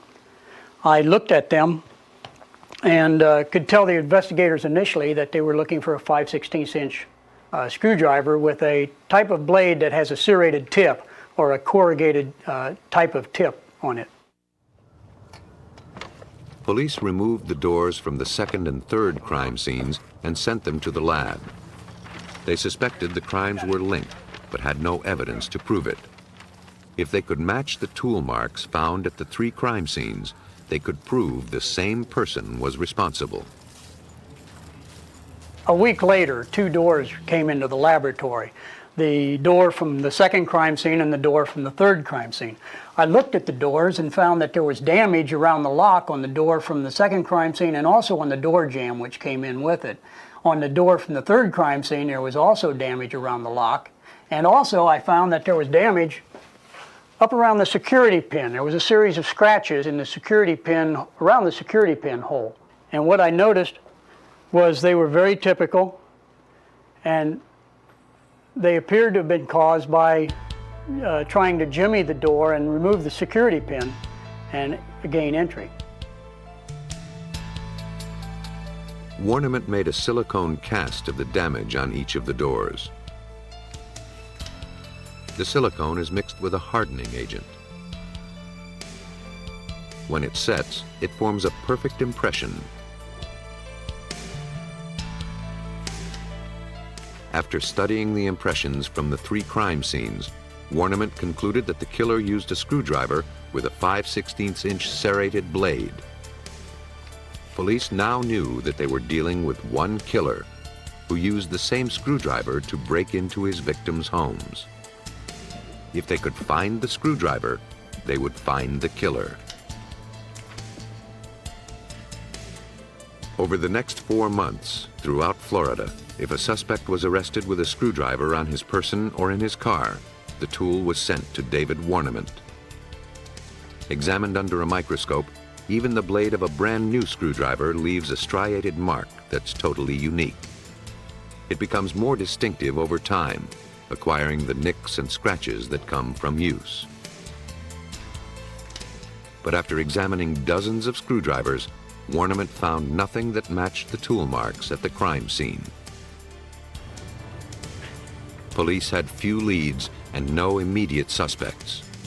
A killer was on the loose, and they feared that more women would die.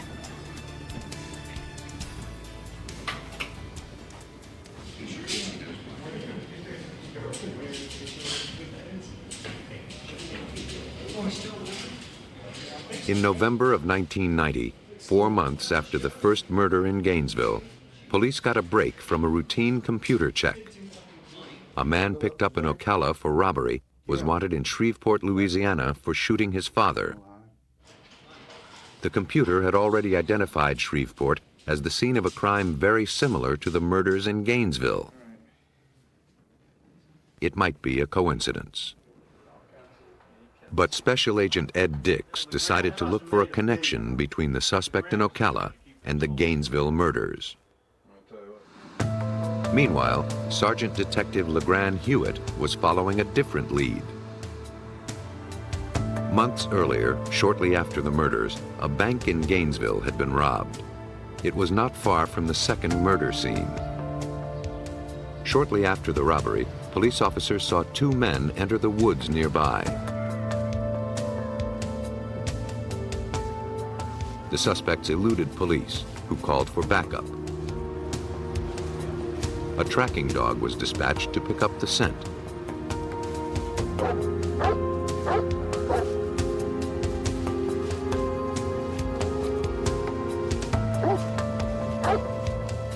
It led police to a small makeshift campsite.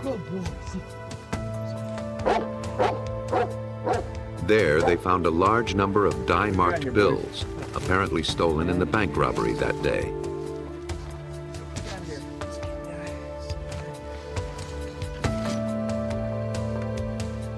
In a duffel bag, police found a semi-automatic weapon like the one used by the robber, some duct tape, and a cassette player. On the tape was what seemed to be a veiled message.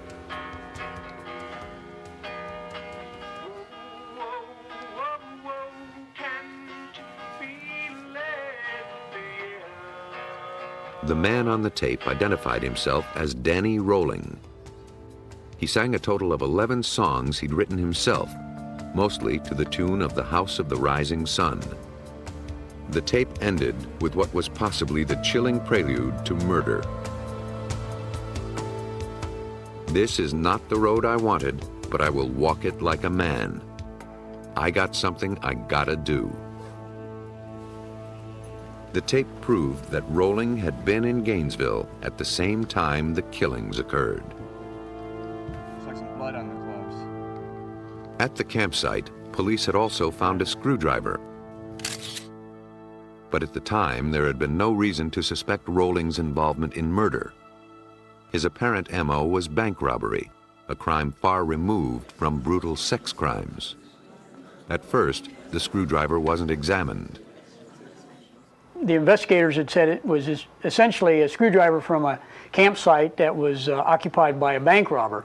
And at that time, no one attached any significance to the campsite.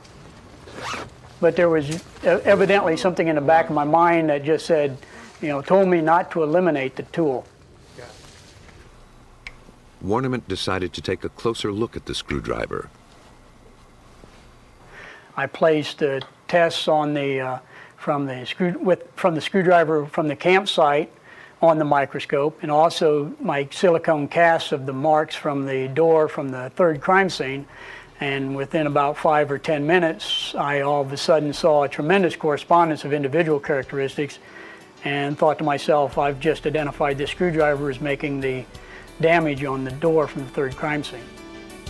He performed a similar test on the sliding door from the second crime scene. And again, compared them directly to the screwdriver blade in this case, and I was able to see enough correspondence to say that the screwdriver from the campsite caused the damage on the door and the door jamb from the second crime scene.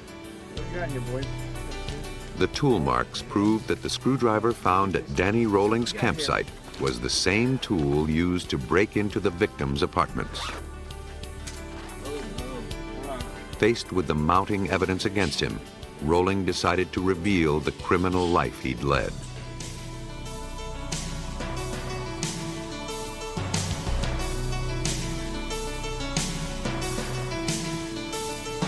As a burglar, he developed a talent for breaking and entering houses while the occupants were asleep.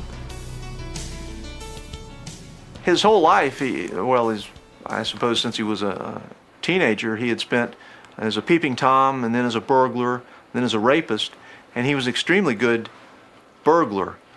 He seemed to enjoy breaking in with people in the house, the cat burglar scenario, and enjoyed being able to go in there and do whatever he wanted to do without waking anyone up.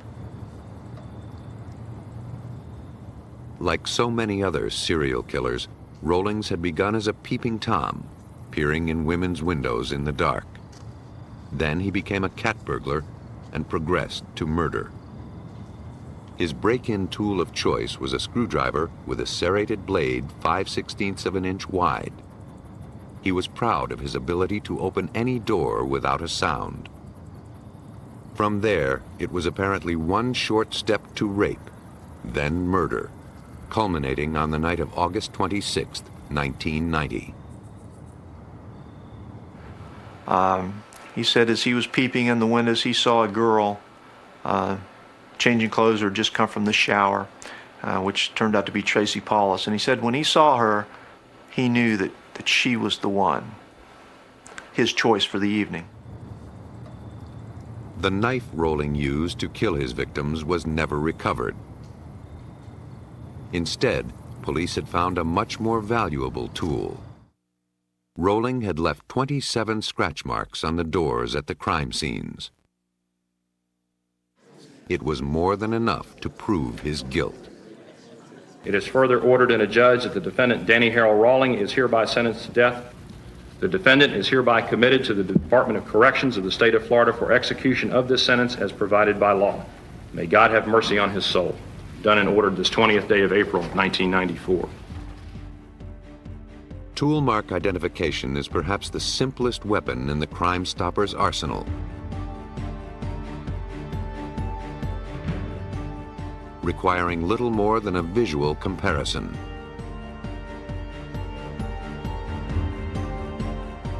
But for juries, it's compelling evidence. If a tool can be traced to a suspect, only a few faint scratches may be enough to solve the crime.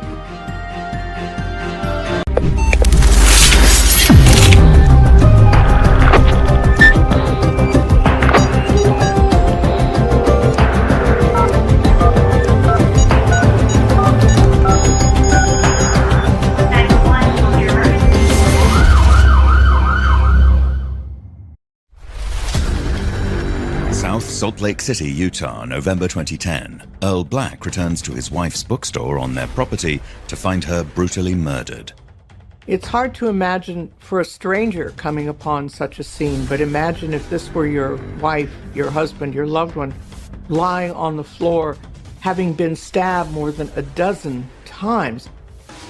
It is a traumatic scene. Earl's wife, 64-year-old Sherry Black, has been beaten and stabbed to death. I know he never spent another night in that home, and I can't imagine what he's had to live with, having that image of her in his mind. The local community is terrorized by the knowledge that there could be a killer among them. Detectives spring into action to track down the unknown assailant. Is this something that was just personal? Was this just a robbery that maybe went bad? Or is this somebody that's in the community that's going to do this again? Criminals who have hidden in the shadows discover that there's no escaping science and their own family DNA. Welcome to Bloodline Detective. Salt Lake City, Utah, a city with a rich history steeped in theology and spirituality. Salt Lake City, the capital of Utah, was founded by Mormons who were fleeing persecution elsewhere in the country. And Salt Lake became a major center in the Rocky Mountains, a host of the Olympic Games some years ago. South Salt Lake is a very small town, just a few square miles, but with some problems of its own, a higher crime rate, some gang problems, and not quite the image I think that Salt Lake itself would like to project. It felt safe growing up there. As I got married and moved on, it felt less families and more of kind of a transient, in and out kind of people. We have a number of different cities within our agency. So as far as the number of cases we get, it varies from year to year. We may have a year with 2 or 3 homicides. We may have a year with 13 or 14 or 15 homicides. As far as other violent crimes, yes, we have rapes, we have robberies, we have burglaries. We have really what any other police agency probably has, even in bigger cities, but probably a little bit less in Salt Lake than like Chicago or New York. Thursday, November the 30th, 2010, 1:30 p.m. Police receive a disturbing phone call from a local resident. 911, what is the address of the emergency? Oh, my wife's been murdered. What address is this at? 3466 South 700 East. Okay, repeat the address for verification. Okay, Pardon? Is she awake? No, she's dead. Okay, is she breathing at all? No, she's dead. She's cold. Oh, my God. Earl Black came home that afternoon. He left for work that morning, said goodbye to his wife, who was still in her pajamas, and got back, and like any husband coming home would probably be calling out, "Hey, I'm back, I'm home." Started looking for her in the house, could not find her, went into the bookshop adjacent to the house, and worked his way back from the front door through this warren of little areas where books were stacked and shelved to the storeroom where his wife kept her work area and her most valuable books, and found her dead, murdered, slaughtered on the floor. You can hear the frustration in his voice. He is extremely upset, which is understandable. He indicated that his wife has been murdered. He indicated that he had removed a pair of shearing scissors that were embedded in her chest. The dispatcher was trying to provide Earl with information as far as, and trying to collect information for responding police officers that were responding to that scene. He kept saying, "My wife has been killed, my wife has been killed," and you heard the operator say, "Is she breathing?" He kept repeating in frustration, "My wife has been killed." Is there any serious bleeding? Oh, just get here. Okay, I do have help on the way. You need to. I need to ask you some more questions just to get help started, okay? No, just get here. Okay, I have help on the way to you. When he entered in and found Sherry lying on her back in the back west room of the bookstore, he removed the scissors, and after he removed the scissors, he was wearing a brown leather jacket at the time, and removed that and covered her with the brown leather jacket. That's exactly what I think any of us would do, to cover up, to give her a sense of decency in this slaughterhouse of death. And so South Salt Lake City police, of course, showed up, and then detectives showed up. This was a grotesque murder, and obviously from the get-go, a complicated one. At that point, the officers would have gone into the scene to determine if there's any other suspects, the condition of Sherry, and then to back out of the scene once the medical had arrived and sent somebody in to verify that she was actually deceased. Everybody would have backed out and locked that residence and bookstore down to preserve the evidence at the scene. Walking into these scenes, it's really important to just try to keep an open mind, because we really don't want to get ourselves set up in a situation where we're focused on it's going to have to be this, trying to fit that square peg through the round hole. So it's really important in these types of cases to keep an open mind, because it can take us anywhere at that point. South Salt Lake City Police call in for assistance from Utah Bureau of Forensic Services, who arrive on scene. We need to know some basic information regarding the type of crime and the basic things that they think occurred at the scene. Most importantly, where the evidence was found. They would take photos and collect fingerprints, any blood samples, and then they just start working on that evidence that they gathered.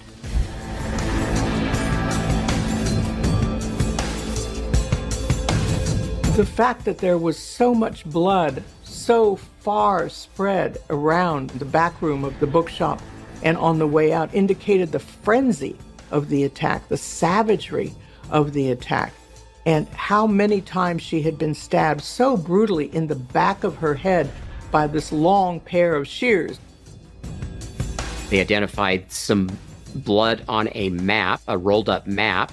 They were also able to identify a belt that was just outside of that west back room that didn't quite fit into the scene. It was just laying on the floor. It was a knockoff Armani Exchange brown belt, 36 to 38 waist size.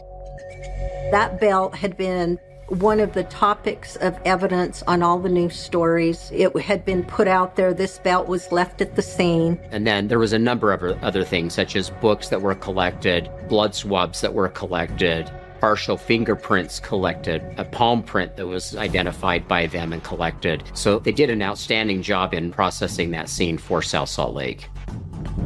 All of the evidence, as far as the stains and the swabs that were collected, were sent through our typical pathway through the laboratory, where we're able to break open any cells that are within the biological evidence that's collected in order to develop a DNA profile.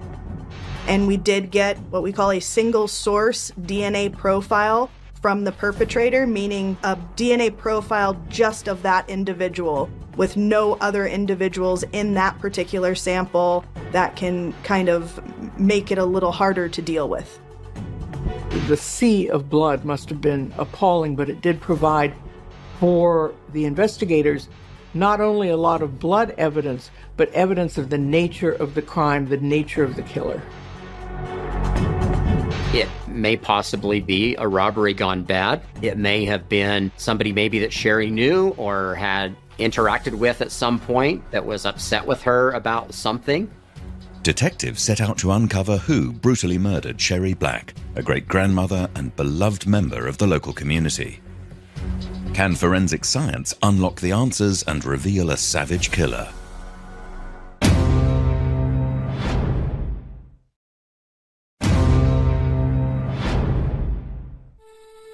South Salt Lake City, Utah, 2010. Earl Black returns home to his wife's bookstore on their shared property to find her brutally murdered. The beloved 64-year-old great-grandmother, Sherry Black, has been beaten and stabbed to death with kitchen shears. After calling 911, Earl now must deliver the devastating news to the rest of his family.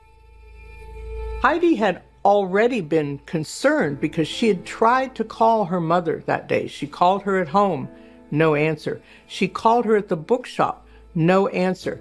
I just remember having a weird feeling, and that wasn't normal. I mean, I'm sure there were many times that I would call my parents and not get somebody, but usually she would answer her cell phone. And I didn't try to call my dad, which is strange too, but I tried her a number of times. I ran a couple errands. I tried her again. She didn't answer. And I felt something wasn't right. Sherry had a little pink Motorola flip phone. And to hear Heidi talk about calling and calling and calling and not reaching her mother, I thought of this poignant sense of here's this little pink Motorola phone on the counter somewhere in the bookshop, ringing and ringing and ringing fruitlessly as Heidi's mother lay dead on the floor. My dad called me and just said, "Someone's killed your mom. Get here quick." And what? Are you kidding? What? And I just did not comprehend. Was she hit by a car? Was she? I didn't really comprehend what he was saying. So my daughter was there. My daughter Alyssa was there, and she drove us down to my parents' house. And I just remember thinking, if I get there fast enough, maybe I can save her. Maybe she's not gone. And that's how I learned. I found out my grandma had been killed when my younger sister called me.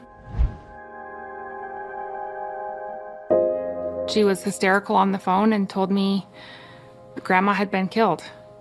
I didn't get a lot of details. I just got that very basic information and loaded up the car and went straight to her house.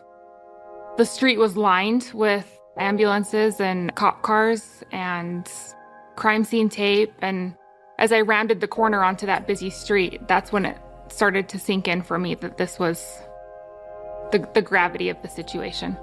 I just remember the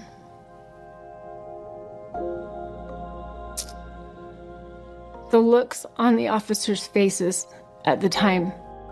You knew it impacted them. It had a big impression on them, and they all have moms. And I knew it was important for them to find the person that did this. Detectives immediately get to work, canvassing the local area in search for this merciless killer. Right after the crime was committed, police went out to the neighborhood. They collected whatever video footage they could that was available from businesses or home footage, and also talked to people in the neighborhoods. And then they also talked with the media and had the media put out information on the case and that we were looking for a suspect. Sherry's body is taken to the morgue in the hope that the autopsy will reveal vital clues about the moments leading up to her death. It's curious about an autopsy. People think of victims as dead, and they are. But an autopsy is where the victim speaks. The victim's body tells the investigators, tells the coroner, clues and things that happened, tells those stories mutely with what happened to the body, the evidence of the wounds, the nature of the wounds, the defensive wounds. The true extent of Sherry's injuries can now be revealed. She had a number of stab wounds in the back of her head, and she had a number of stab wounds to her face. There were a few throughout the body, obviously the scissors that were embedded in her chest. Her carotid artery was cut on her throat. She sustained multiple bruising, blunt force trauma. She sustained some injuries to her hands, to the inside and outside of her hand, which was described as defensive wounds. Even though she was initially struck in the back, something happened where she fought back. And all of her grandchildren who were talked to by investigators said she was feisty. One friend called her a tough old broad. And the fact that she would have fought back would not have come as a surprise to them. Sherry's grieving family and friends come together to say their final goodbyes before she is laid to rest. To be honest, that whole week after losing her is a bit of a blur. We were all still kind of in shock and trying to wrap our heads around what had happened. And I don't remember a lot of the details. I just remember how how heartbroken and shocked and just what an awful time it was. The first days are just kind of a blur. Luckily, I had a lot of support and people that helped and did a lot of heavy lifting, because you're just trying to survive. The community was very supportive. We felt a lot of love and a lot of support from the community, not just at that time, but for a long time after. People were very caring and concerned, and that meant a lot. The investigation into Sherry's tragic death is underway. Detectives look into her personal life to gather a sense of what kind of person she was. Sherry Black seemed to everybody to be this classic grandmother, great-grandmother who enjoyed her work, who loved her family. She volunteered at the local zoo and helped animals that had been injured. She enjoyed her life. She enjoyed her profession. She'd made a career of herself. It's a very male profession, book buying, book selling, book expertise. And she'd cut this niche for herself with this bookshop and had come to learn a great deal about old books, the value of them, especially about Mormon history. I don't ever remember hearing her talk bad about anybody. She was just a good, kind person. She loved her family passionately, loved being a mom and loved being a grandma. My grandma she was a lot of fun. I felt like she was my friend. We had a really close bond and a close connection, and I just loved being with her and hanging out with her. And I remember her taking an interest in the music I liked and dancing with me in the car, and she just was always up for anything, and she was just a great, great time. When I was in high school, we started taking ballet classes together. It just kind of wasn't my thing, but she continued to go on and got on point and performed, and she was just fearless. Just if there was something that she wanted to do, she learned it and took it on and was great. From as early as I can remember, we would have sleepovers. We'd go rent a movie and get treats, and she'd make dinner, or we'd have pizza, and we just really enjoyed that time together. It was just really, really special time.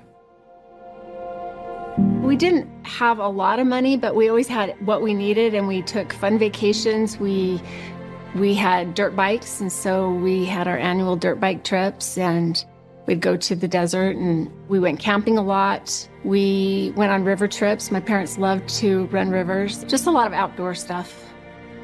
Sherry's gruesome death has rocked the tight community of South Salt Lake City. Why this woman? Why this place? What reason could it have been? And I think people wanted to find a motive, wanted to find a reason, just to get a sense of closure for, well, could it be me next? If things this random can happen to someone this good, who is safe? There was a lot of fear because of the unknown. Nobody knew who did this crime. They knew it was horrific. There was a lot of news coverage, and it really did rock the community. Salt Lake City investigators re-examined the crime scene. There were no signs of forced entry. This was a bookshop that did not keep a door locked once it was open for business. Nobody had broken down a door to get in. Nobody had picked a lock to get in, which I think helped them to fix the frame of the time of death, the time of the attack, that the door was not locked. It soon emerges that a male customer arrived at the store that morning. Based on the information from the telephone call to the customer that had called Sherry at 9:53 a.m. And then when the customer arrived, he indicated that he arrived approximately at 1:30 p.m. as well. So we really have a very short window when this would have occurred. So it would have had to have been after 9:53 and prior to 10:30. So we have less than an hour that everything occurred and this person was gone. Detectives now believe that Earl may be a suspect. In all of these cases, quite honestly, everybody is a person of interest or a potential suspect until we can determine that that's not the case, whether it be through interviews, fingerprints, DNA, whatever it may be. If it looks like it's a crime of passion, many times it's related to a spouse or some other type of person who had a close connection. And that's usually what law enforcement looks at first, is the people that knew the deceased, and then they work their way on a larger scale, looking at others like strangers and people in the community. But usually it starts with who the individual knew at the time. I don't think it took long to rule him out. He had an alibi and he was distraught, and I think it didn't take long to rule him out. Earl Black was questioned by police and eliminated on several counts. One of them, the fact that he had an alibi. Another, the really pretty clear-cut evidence from the surveillance cameras at the bookstore when he had left the house in the morning and when he came back several hours later into the bookstore to find his wife dead. We're going to look at friends and family. We're going to start looking at business associates, customers. We're looking at everything at this point. Once the family had been ruled out, police began to look at so many other possibilities, specifically a business dispute. In Utah, the business of old Mormon documents and books is very profitable and also very competitive. Some of these books, $1,000, $5,000, or even as much as $50,000. And Sherry had a safe with a lot of these rare and old Mormon books in it.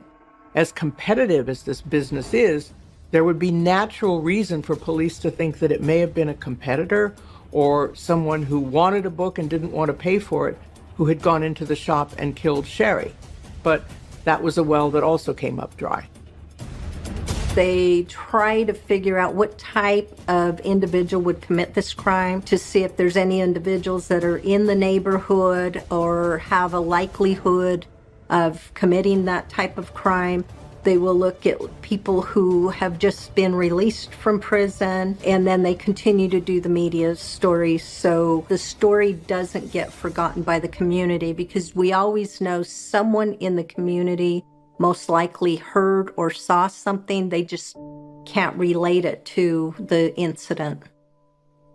She was stabbed 12, 15, 17 times, which to an investigator might suggest this was somebody who knew you and was very angry with you.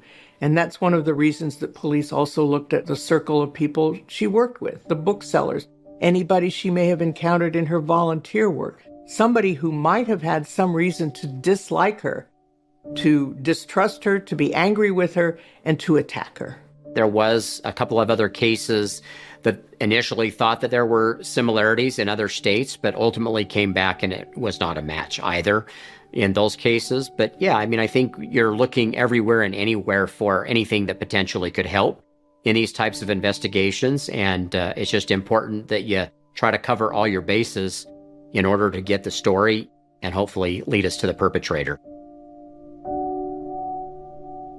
With still no end in sight, will forensics help to find this vicious killer?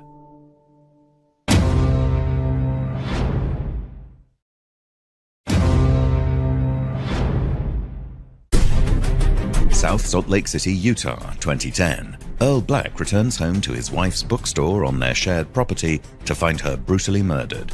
64-year-old great-grandmother Sherry Black has been beaten and stabbed to death with kitchen shears. As Sherry's family struggles to come to terms with their loss, investigators are tasked with finding the man who killed her. When you're listening to the family say how much hurt they had because what they suffered by losing their mother, their grandmother, but also because the individual had not been apprehended. It created a fear in the family and more heartache because they just wanted some justice. They kept it in the media, billboards, reward money, trying to solicit tips or any type of leads in the case. They really did everything that they could possibly do to get the information out there and keep the information out there, hoping that leads would come forward or people eventually would maybe speak up and say something to where it might lead investigators to the perpetrator.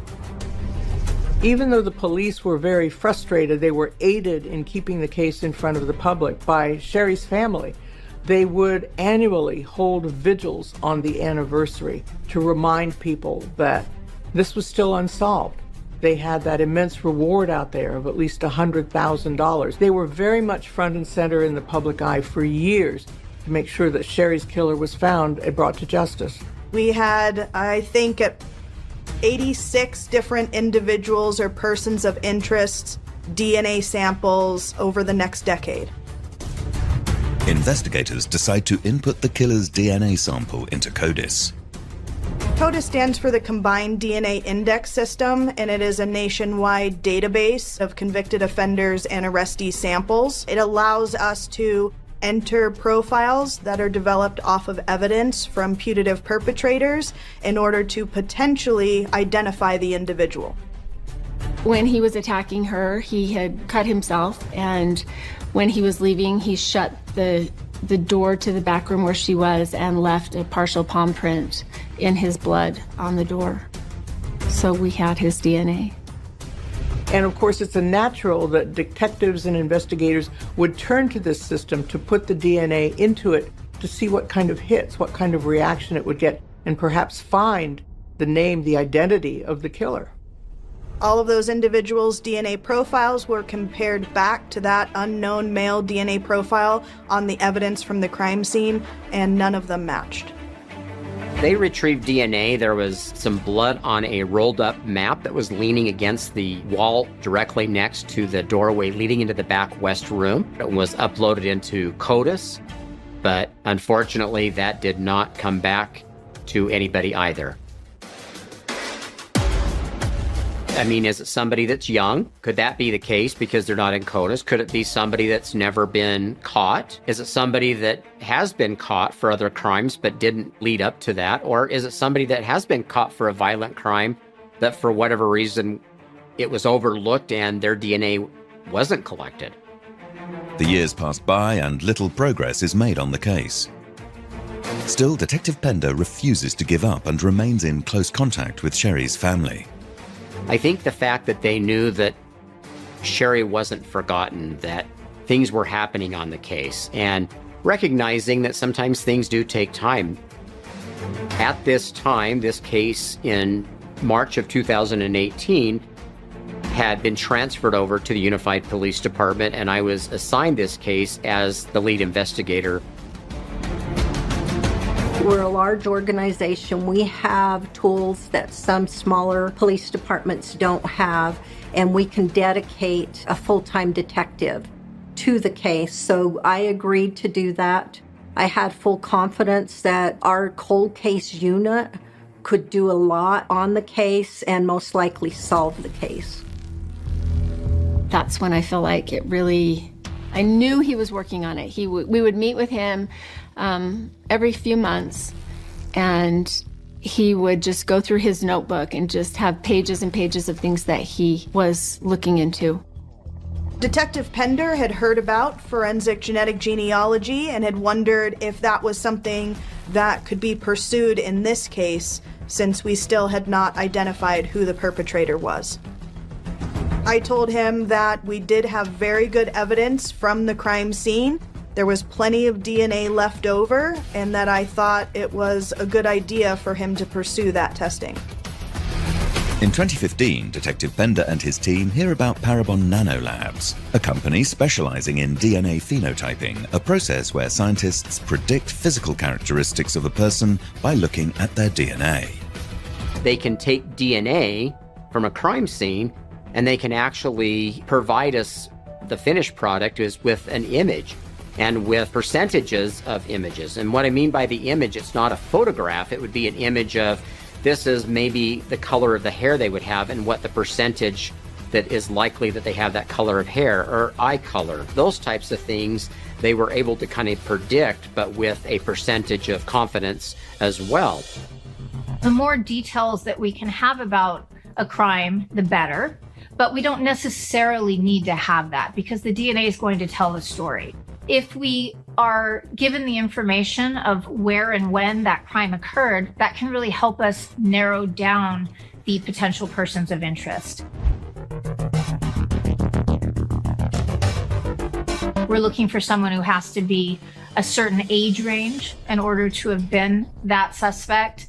And if we can find branches of the family tree that are closer to that crime scene, then those are going to be of higher interest typically than people who live much further away.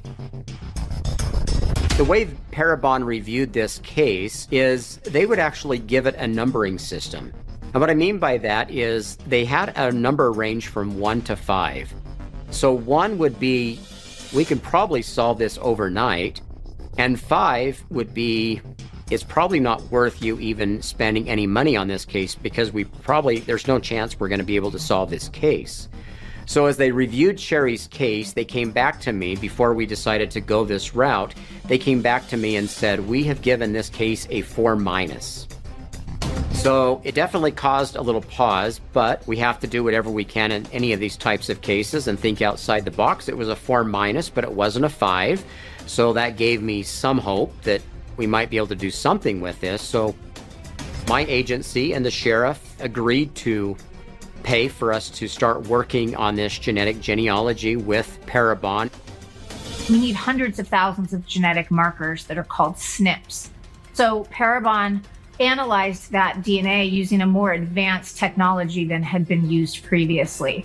That revealed additional information about this individual.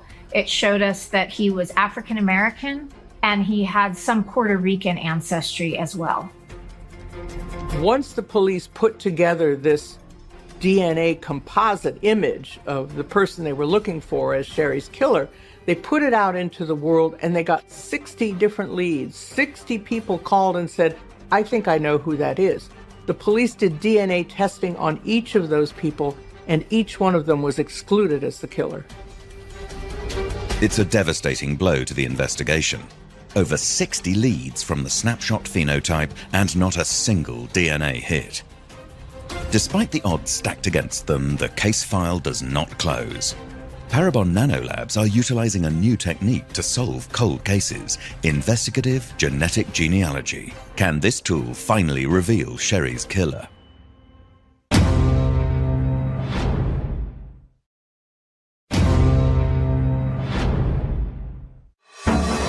South Salt Lake City, Utah. Detectives are investigating the 2010 murder of 64-year-old Sherry Black, who was stabbed to death in her bookstore. The case goes cold, but in 2015, Parabon Nanolabs, experts in forensic technology, create a snapshot profile of the killer's physical traits using the DNA left at the scene. Once again, all leads run dry. But in 2018, Parabon utilized groundbreaking techniques to try to solve this case once and for all. This case took a lot of collaborative work between the genetic genealogist and Detective Ben Pender. This meant that it took about 2 years for us to finally zero in on the right family. So in 2020, the case finally really started moving forward at a fast pace. And we advised Detective Pender to go out to Sacramento to talk to a family that we thought might be closely related to the perpetrator. One of the individuals that was already on the list that she had asked me to go talk to had all of a sudden kind of rose to the top of the list. Another distant relative had put their information into GEDmatch, which actually brought us a lot closer to this individual. And I was informed this person was residing in the Sacramento, California area and was asked to travel there and meet and try to obtain ancestry information. Also, I was aware that there was an adult son. And again, I was asked to speak with him and obtain his information and see if I couldn't obtain a reference sample from both him and his mother. Detective Pender decides to speak to the mother first. When she was asked about a potential family member who may have lived in the Salt Lake City area, she revealed that there was someone from their family that had been placed for adoption. When this woman's son gave the name of the woman he had the relationship with that had placed the son for adoption, we jumped into action and we ended up finding the obituary for the maternal grandmother of this adopted son. And in that obituary, it actually says his first and a last name. It said Antonio Spencer. I was looking in our databases and I just could not find anywhere where there was an individual that would match up in the potential age frame of somebody who could have committed this crime. So as we kept looking, I came across something with a first name of Adam Antonio Spencer Durborough. And we were able to determine that he was actually removed at some point when he was young from his mother's custody. He was taken into state custody, had been into foster care, ultimately was adopted by somebody by the last name of Durborough. And I was able to identify who he was. It appeared that he was still living in Utah. He was actually residing south of Salt Lake County, about 25 miles or 25 minutes away from where Earl and Sherry's bookstore was located. They had a name, Adam Durborough. This was going to be their man, but they had to get the evidence to pull it all together. And what they did was to go after his genetic evidence, his DNA, without him knowing about it. They knew where he worked. They followed him. They saw him order fast food and go back to work. He worked at a Walmart. And they went to his car, photographed the contents of his car, which was a lot of junk food containers, fast food containers, and then were able to get those containers out of his car and take them in for testing. And things like a soda straw showed that exactly what they had predicted was going to be through the testing was true, that Adam Durborough was their man. As Adam was walking into the Walmart, there were 6 or 7 plainclothes detectives. We had identifiers on jackets and things such as that indicating we were the police. Approached Adam. He immediately put his hands behind his back. He said, "I know what this is about." He indicated that he knew this was about the Sherry Black case. And I get him in my vehicle and let him know that he is under arrest for this homicide and that we are going to be transporting him back to our office to speak with him. Do you have any idea why you're here today, Adam? Pretty solid idea. Okay. The reason you're here today is you're here because of the Sherry Black case. Okay? And we don't have you here because we're wondering if you did it or not. I know you did it, okay? I've been working this case for over 5 years. You've probably even seen me on TV before working this case, but I've been very active in this case, and today's the day really that I wanted to try to have an opportunity to talk to you about the why. It's not a matter of who, it's about the why. I want to be able to talk to the family and tell them, listen, this is what happened and this is why it happened. This was almost exactly 10 years after Sherry's murder. And Adam Durborough was in a solemn frame of mind, as you would expect, being taken into custody for a murder that had been committed 10 years ago. And he was informed of his Miranda rights, but gradually he started to talk to police about himself, about his family, about his circumstances growing up, and eventually got around to the crime itself. He indicated that he had a therapy appointment around 11 or 11:30 that day in that general location. And as he was walking by, he said he just happened to notice that bookstore there. He indicated that he had never been in that bookstore before. He loves books, so he decided to go in and take a look at what kind of books were in that store. I don't know. I was just looking through. There's no one else in the store. It just happened. She was there, and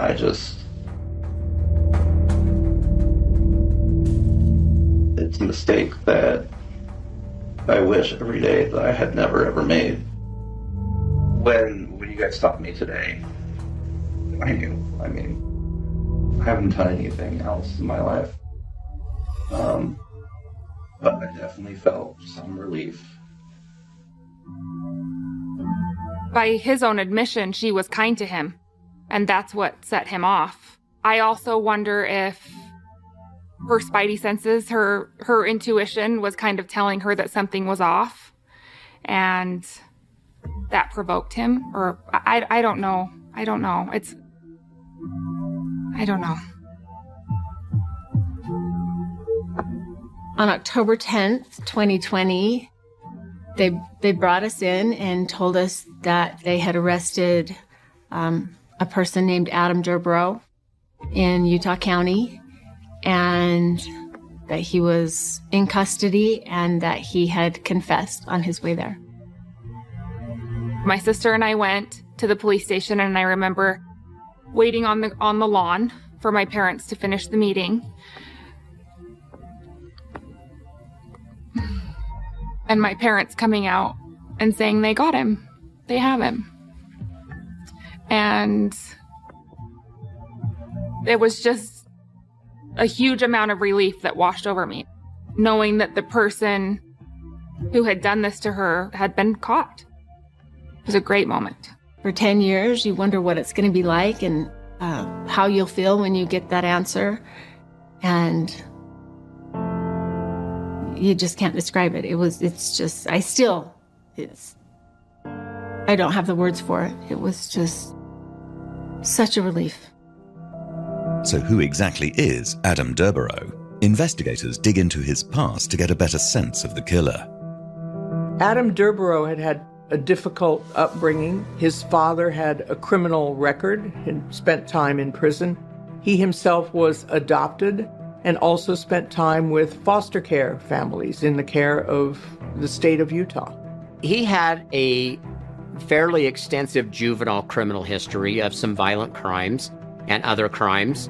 His adult history, however, there was only 2 arrests that he had, and those were both misdemeanor arrests for theft.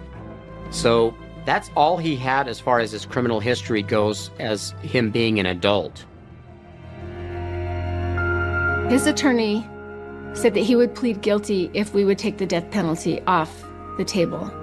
And that was an easy one for us, because if he would plead guilty, then we wouldn't have to do a trial. And the trial was the thing that I think I was most afraid of. My dad having to testify to finding my mom and just be up on that stand. And, you never know if there's one jury member that finds him not guilty. So for me, I think for our family, it was an easy, if he can spend life without parole, happy to take the death penalty off. Does the sentencing of life without parole bring a sense of closure to Sherry's family? I feel like it brought closure for our family. I feel like, we'll never have my mom back. My dad will never have his wife back, and that hurts, and it's really painful. But the 10 years of wanting answers and not getting answers, and always, looking over your shoulder, wondering, is it them? Is that the person? Are we ever going to find the person? And just the anniversary comes around and it opens up the wounds. And so finally having answers has helped us heal and brought us closure. And I think that day, the sentencing, for my dad was a day that he could start to really move forward. This will be something that I will remember my entire life. But the positive, if there is a positive to come out of this, is the family actually began starting to help others in law enforcement, started a foundation, and are actually out helping others in these types of cases try to resolve their cases as well. With all we had learned and all the people that we had met and the resources that we had, my husband and I felt like we needed to give back and help other families that are experiencing what we experienced. And so we created the Sherry Black Foundation so that we could help bridge those gaps and bring law enforcement together and promote collaboration and learning and help families get their cases solved. My heart always hurt for families who have loved ones that pass away, that get killed, that don't know how to advocate for themselves or how to get answers or how to get help. And they have to live with what we lived with for 10 years. And it breaks my heart because it's so painful. It's hard to move forward when you don't have those answers. So we just always felt like where we can make a difference and where we can do some good, it's our responsibility. Detectives reflect on the importance of forensic investigative genetic genealogy in finally bringing answers to Sherry's family. Could this case have been solved without that? I don't think so. None of the standard connections and questions, family, grudges, motives, none of that happened. It all came up dry. It was just by happenstance that this DNA program, this DNA technology could put this together like solving a puzzle and come up with Adam Derborough's name. I miss everything about her, and it just kind of depends on the time. I miss just being able to call her and share things with her. I miss sharing. I have 15 grandchildren now, and she loved being a grandma, and I wish I could share those grandkids with her. She would love being a great grandma to them, and she would love watching me be a grandma, and I miss being able to share that with her, and just conversations, it was just easy with her, and I just miss her.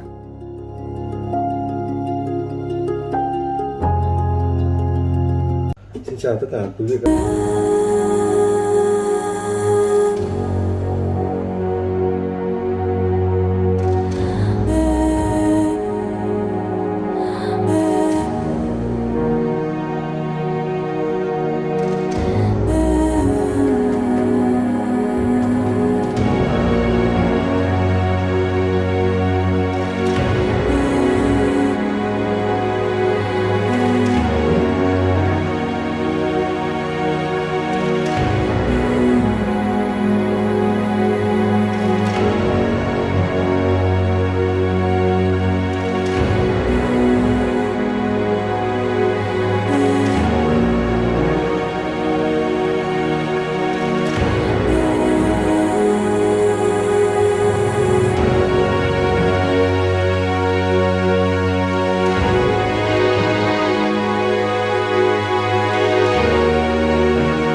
nhiều ánh mắt hân hoan với bao niềm yêu thương cuộc đời.